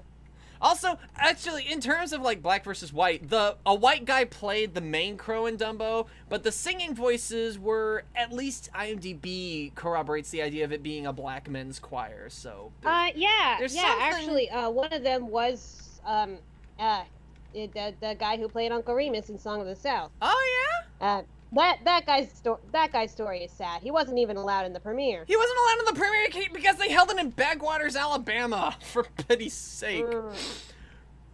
Like, Yeah. way to go, man. You really nailed that one on the head. Why didn't you hold the next premiere in Yeah. Louisiana? Okay, the crows at least can go right over kids' heads because they won't make the connection to Jim Crow or yeah, anything. no but- kidding. Also Jim Crow, that comes from behind the scenes information, which it is true. The behind the scenes that the character's model sheet had the name Jim Crow, haha. But Okay, they never mentioned it in the however- movie. However, there's that one scene, and they sing a whole song about it when they're setting up The the circus tents. roustabouts. Oh boy, that one's. Yeah. I was watching Dumbo a little while ago, and I was like, "We're gonna get to the crows eventually." And I was listening to the roustabouts, and I was like, "Oh fuck! Oh shit! I never Yeah, put this one together." And the things they say is like, we work all day, we work all night, we never learn to read or write, and I'm like, what Ouch! the hey? Also, point to the fact that all the songs in the movie were written by white guys. Yay. Also those black guys setting up the tent didn't even have faces. Do you wanna go over the qualms of what their faces would have looked like if they did depict them on stream? Need I remind you that they cropped out a couple of characters in Fantasia because of that? I think it's safe to say they made the right call, visually speaking. Yeah, let's see. Okay, yeah, I know there are people who say, well, maybe we shouldn't cut it out because we ignore it happen. Like, on the other hand, though, that one was really bad. Really bad. Now all that's left in Fantasia is the zebra centaurs. I mean, you gotta put into perspective that the thing is, like, it's like one thing for Disney to edit it out, it's another thing for them to completely hide it. But as long as there is knowledge of it, I don't see a problem with editing it out if it's going to make any people uncomfortable, watching it. And it's like, Fantasia's Weird thing about Fantasia's a pretty film. I don't want it, like, tarnished like that. It's like, it happened, but it's like, just know that it happened is all that I'm saying, Yeah. The weird thing about that one is that, considering all the centaurs have different color skins anyway, but they still thought they should put a caricature in there. Like, I mean, they're blue and pink and orange. Yeah, it kind of puts the racism angle on a really confusing. Like, if you want to dissect fantasy Greece from the friggin' Fantasia segment just for a minute to see the socioeconomic, like, disparity with the friggin' centaurs who are pink get more money than blue centaurs. Yeah. The green centaurs are the scum of the earth. They're all vagrants and vagabonds. Yeah. No, look, I love Disney, but I will acknowledge that, historically speaking, there have been some problems. Obviously. Yeah. You could always say that sometimes it's the artist who does it, but at the same time, Walt approves everything that gets by. So even Yeah, but then we got the more modern ones. There's a cognitive there is somewhat of a cognitive dissonance when the guy who was here let me paint you a picture. You know Al Jolson, the jazz singer? Actually, no. Okay, Al Jolson, And I love jazz, so how do I know? Okay, Al Jolson, the jazz singer, one of the first sound pictures, like the first sound picture, basically. And it features Al Jolson doing a lot of song numbers in it, and one of them is him in blackface doing a song called September in the Rain. You may have seen a reference or two to it. I know September in the Rain. I know the Frank Sinatra version. Yeah, like, so So yeah, he does that number in blackface. So Al Jolson, there's a cognitive dissonance when that guy is incensed at Hollywood for not giving Cab Calloway a good dressing room. Like, and they did a film together, and he was threatening to walk off the film if Cab Calloway did not get like equal treatment as he did, like if he didn't get the same kind of accommodations. So there's a cognitive dissonance when someone will have done like a minstrel show and then also stand up for a black artist in that way. It really paints the picture of like that it was a different time may mean that a lot of people may have been in on the joke, but we can't necessarily say for sure because a lot of these people are long dead, you know. We can't say or know how Cab Calloway felt about any of his caricatures and cartoons. We can't say how anyone necessarily felt about anything in regards to that, like the dichotomy of that. There were people who were racist, there were people who were not, and there were people who were accidentally racist. Fact is that life's life. It goes on, and we can only try to do better than the people before us. Yeah, I know Disney's tried, and apparently they still fail, according to some people. Like Pocahontas. Yeah. Thank God Moana was made, right? I mean, obviously not the same culture, but like. Okay, there was even some criticism about that too. Kind of the depiction of Maui as kind of a selfish and goofy character. On the other hand, I mean, if you look in the original Legends of Maui, he's a lot more heroic, but which I can kind of understand. On the other hand, though, I don't think that's why they made him kind of selfish. I thought that was so that he would start somewhere bad and grow as a character. But if you look at the movie as a whole, like, I think at this point in his life where he's kind of essentially got nothing, he's trying to hold on to the glory that he's done and trying to gain some approval, even if it's coming off as very egotistical. A lot of it, like, here's the thing. You want to talk about, like what is culturally appropriate and what isn't, but, like, Maui being depicted in the way he's being depicted is basically giving equal treatment to all the characters in the movie, that anyone could be who it is in the story, and it all takes place in Polynesia. Everybody looks the same. We're not picking sides. We're not even addressing racism because this is a world that is separate from the colonization. Like, this is pre-colonization world, or fantasy world maybe even, that exists in our own time. Who knows? But putting that into perspective, it's obviously a never meet your hero scenario. Like, come on, it's like, if you really met the guy, he might be a jerk. That's kind of how that's kind of where I thought it was going. That, like it was a artistic choice. Like, you can't have the characters be perfect, otherwise it's gonna be boring. I mean, there's always a rule to break anywhere. I think the one person. I mean, who's just, it's like, okay to have like a benevolent being like come and help you every once in a while, but not have them as the main character. Yeah, I mean, on the other hand, we have Hercules, who was a complete jerk in the original myths, and then they made him into a total sweetheart with muscles. The sweetheart with muscles. He was also a bit of a Dumbo, so he also, like, had some things to work through. He didn't know what he was doing. He didn't know how to get what he wanted in the end, and he didn't. But he knew what he wanted, but he didn't know what he needed to do to get it. Hercules is basically He had a weird big ego in the movie too, though. A little bit. He got a little bit of an ego in the movie, but, like, not that it ever got that far away from him. He only got the ego as a means to an end. He only got because this is what being a hero is, right? All right. Was there ever a time a character was perfect but wasn't boring? I think, like, the perfect example of a Mary Sue is Kim Possible.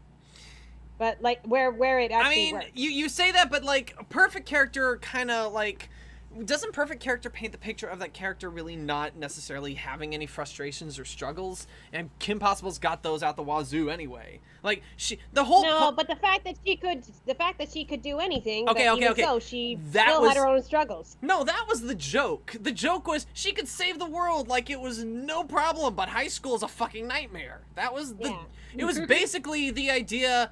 it was basically the same joke as SpongeBob likes his job. It's literally the opposite thing you expect. Yeah. Yeah. It's like, okay, so cheerleader's gonna save the world. Man, this is gonna be so stressful. And then she's bossing it. It's like, what the fuck kind of topsy-turvy world do I live in? Every time a character was perfect but wasn't boring. Yeah, no. I don't think so. I mean, even Mickey Mouse, who I'll always paint. manages to save the day. I'll paint you a picture. I know exactly the character. Charlie Bucket in the book, Charlie and the Chocolate Factory. You know, you're right. Oh, yeah. But at the Right. same time, Charlie Bucket is not a character. He is a pair of shoes for the child to see themselves in the story. He's a passive protagonist. He is completely passive. He's like Alice from Alice in Wonderland. A lot of these passive protagonists are all about just displaying this wacky world.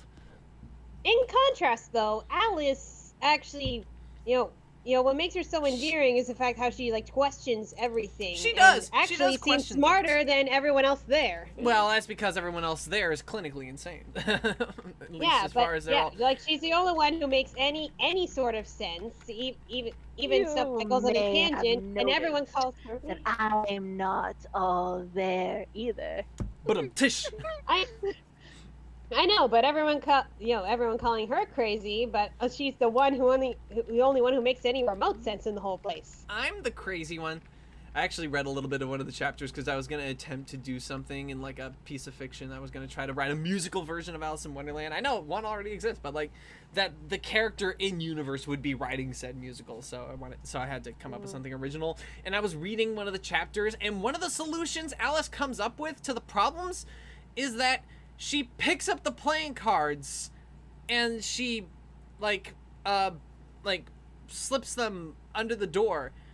It's like, wait, but they're the size of people, right? At least according to the illustration. So wait, should you pick them up? They became playing cards. So this is some kind of superliminal dream shit. It was a dream, though. It was a dream. Yeah. Not even a secret, but it's like even That Alex. happened to me multiple times in dreams, where like people would be normal size, but then suddenly they're small. But yeah, you're right about Charlie Bucket. He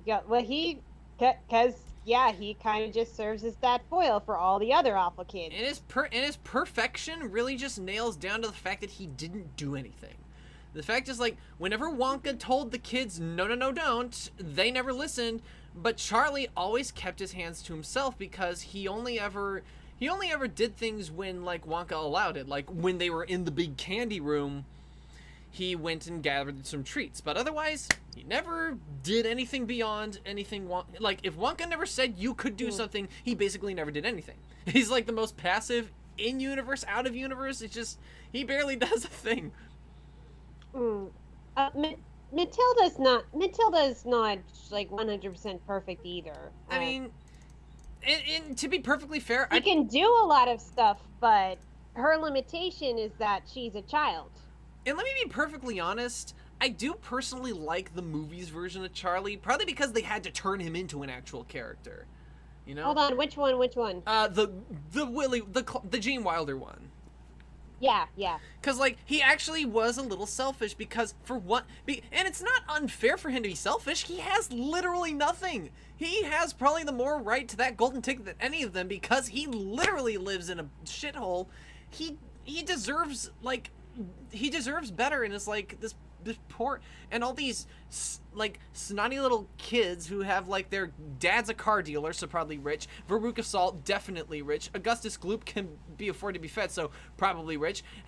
Mike TV's family is can afford a television, so they're at least middle class. And like Charlie is literally in poverty. Like, show some respect for the poor fuck. Yeah, you're right. And he was in danger of becoming like those kids too. And ultimately, he decided he was not going to. Like, yeah, I think in terms of what I think the book was trying to send, that movie version did it better.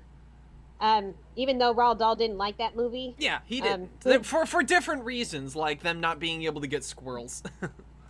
and well, we didn't have CGI, and you know how hard it is to train squirrels. You know, I could totally see. You know, the geese were real geese, and I get that's probably part of the impressive thing. But you can tell they're obviously like doing like a crop where it's like half of the top half of the frame real geese, but the Ugh. bottom half of the frame is like nobody until they film over it later with the real people. You know. But yeah, like I mean, the first Matt, that's what movie, it's called. like the overall theme was like the lengths people would go to get what they want. Yeah. And the Tim Burton version, that theme was more like family versus success. And the family versus success wasn't even a theme in the book though. So it's like, where That's did what that I mean. even come from? The whole On thing. the other hand, Tim Burton did stay a little more true to the source material. Yeah. In some places, like kept the Oompa Loompa songs. If there's one thing I absolutely hate, it is that song for Mike TV, because not only is it the longest one, but it is the antithesis for everything I believe. The only reason I created original characters like Farnus or Dippy or that other guy was because I watched cartoons. So Roald Dahl can go roll in his grave however long he wants, but fuck, TV does not stifle creativity, you jackass. I hate that stupid song so much. It always makes me mad. Always. And anyone who says that TV stifles creativity, anyone, it's just like, fuck you. And like, how could Craig McCracken say something like that when he makes TV cartoons? It was literally like a joke in the first episode of Foster's Home I watched some time ago. And it was like, what's Mojo Jojo doing here? I think It's like, oh, some kids aren't creative enough. Just fuck off. That's horrible. I think he was saying not to indulge in it too much to the point where you don't do any. But he's literally preaching to the choir when it's like, you're reading a book. Just read books. What the fuck do you think I'm doing now, asshole? I hate it. Well, I mean, Mike didn't even care if he was chopped up into a million particles and drunk. The kid didn't have a concept of fantasy versus reality, and that's not a TV specific problem. That's a book problem too. Kids' imaginations running wild is an everyday problem, all right? It's not, your source of entertainment does not dictate what kind of separation from fiction and reality you have. Ugh. That, yeah, there you go. Jesus Christ. Yeah. Okay, I think that's a nerve. It's a big point of contention with me. I want to make cartoons. I've grown up on cartoons. This is my source of passion. And just to hear that kind of arrogant, pretentious bullshit just makes me fume. I will. Yeah, TV actually helped me. It encouraged me to read a lot more. Ironic.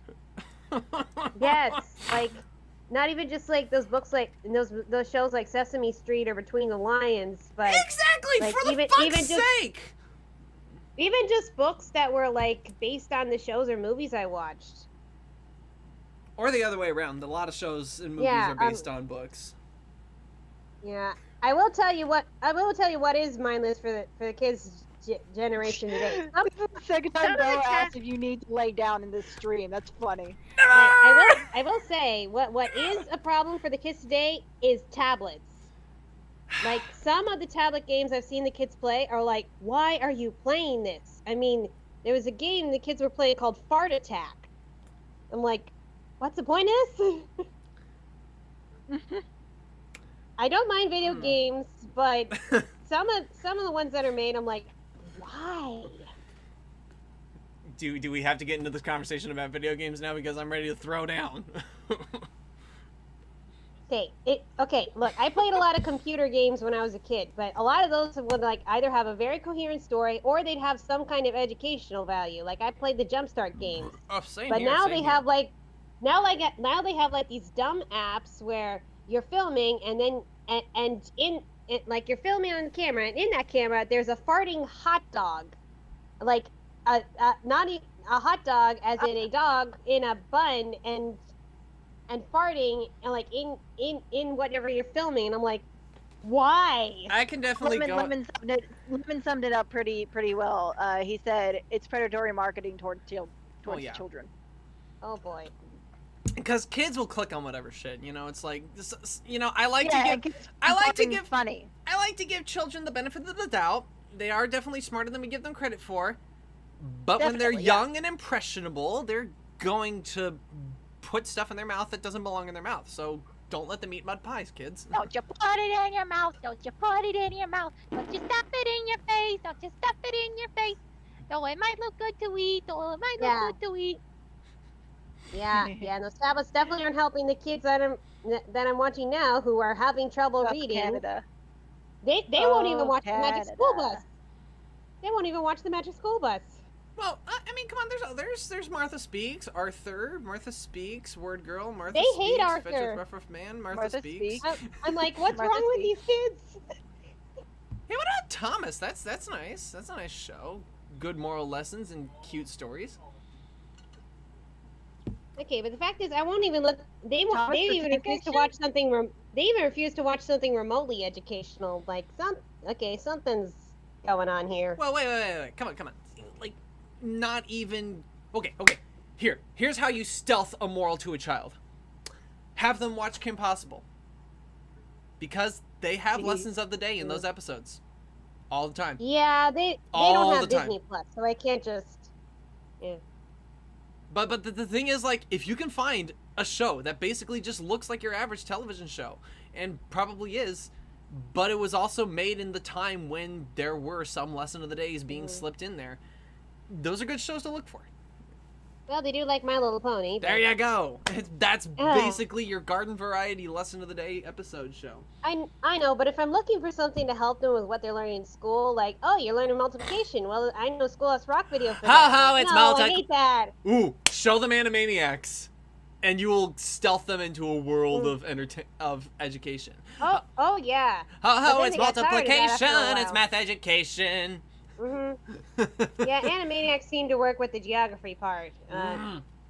But then there came a time like, Eggs no, I Benedict. don't want to watch the video. Fingerprint. Like, I'm trying to come up with a fun way for you to think study. so. Cut me some slack here.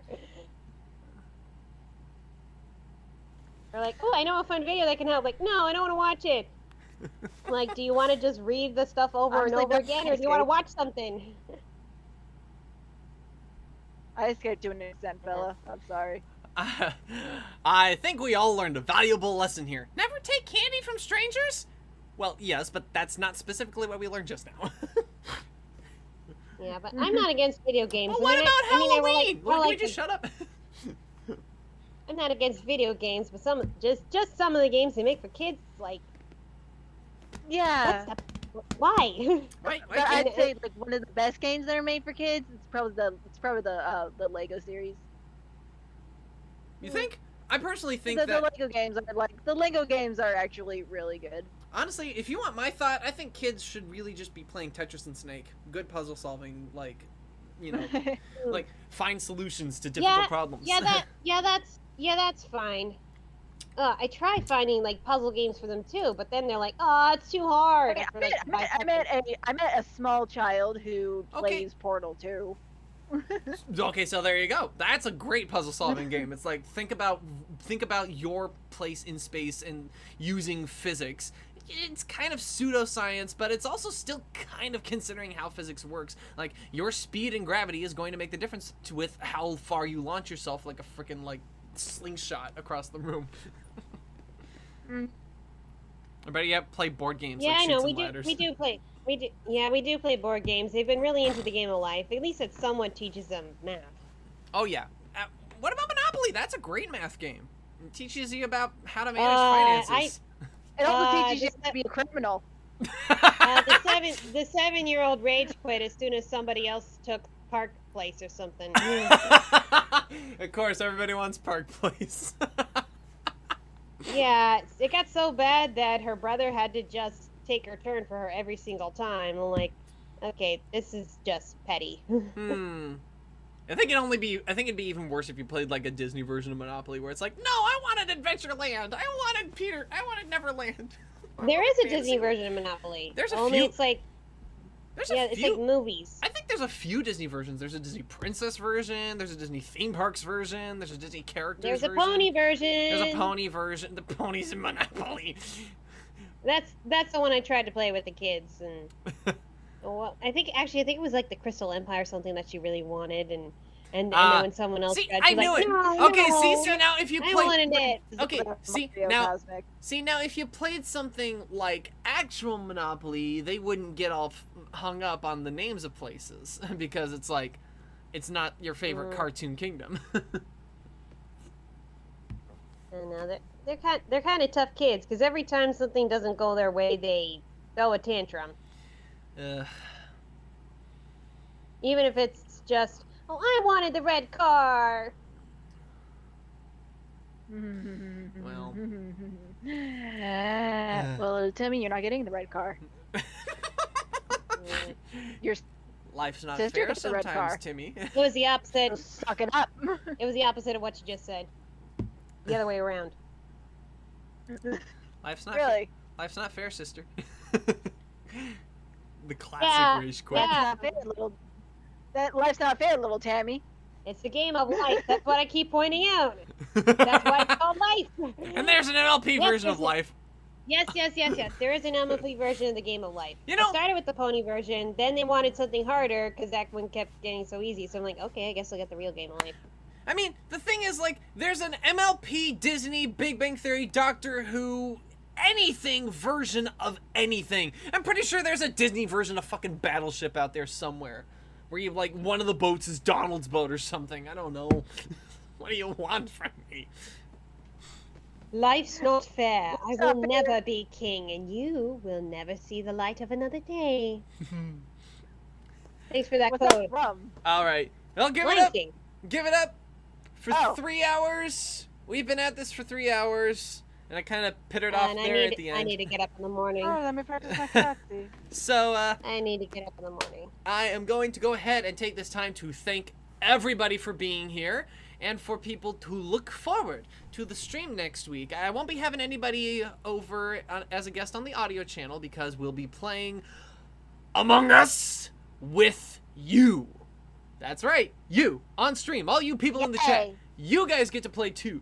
So, thank you guys for joining Yay. this week. Hey, I will see How's that you. work? hey. Well, yeah, well, Yay. I'll basically just play the game live and, like, have everybody, like, who's in the game turn off the stream or, like, mute the stream and put it in another tab. Just don't look at it. But for now, I want you all to take care, stay safe, and be kind in all that you do. Farewell, everybody! Bye-bye.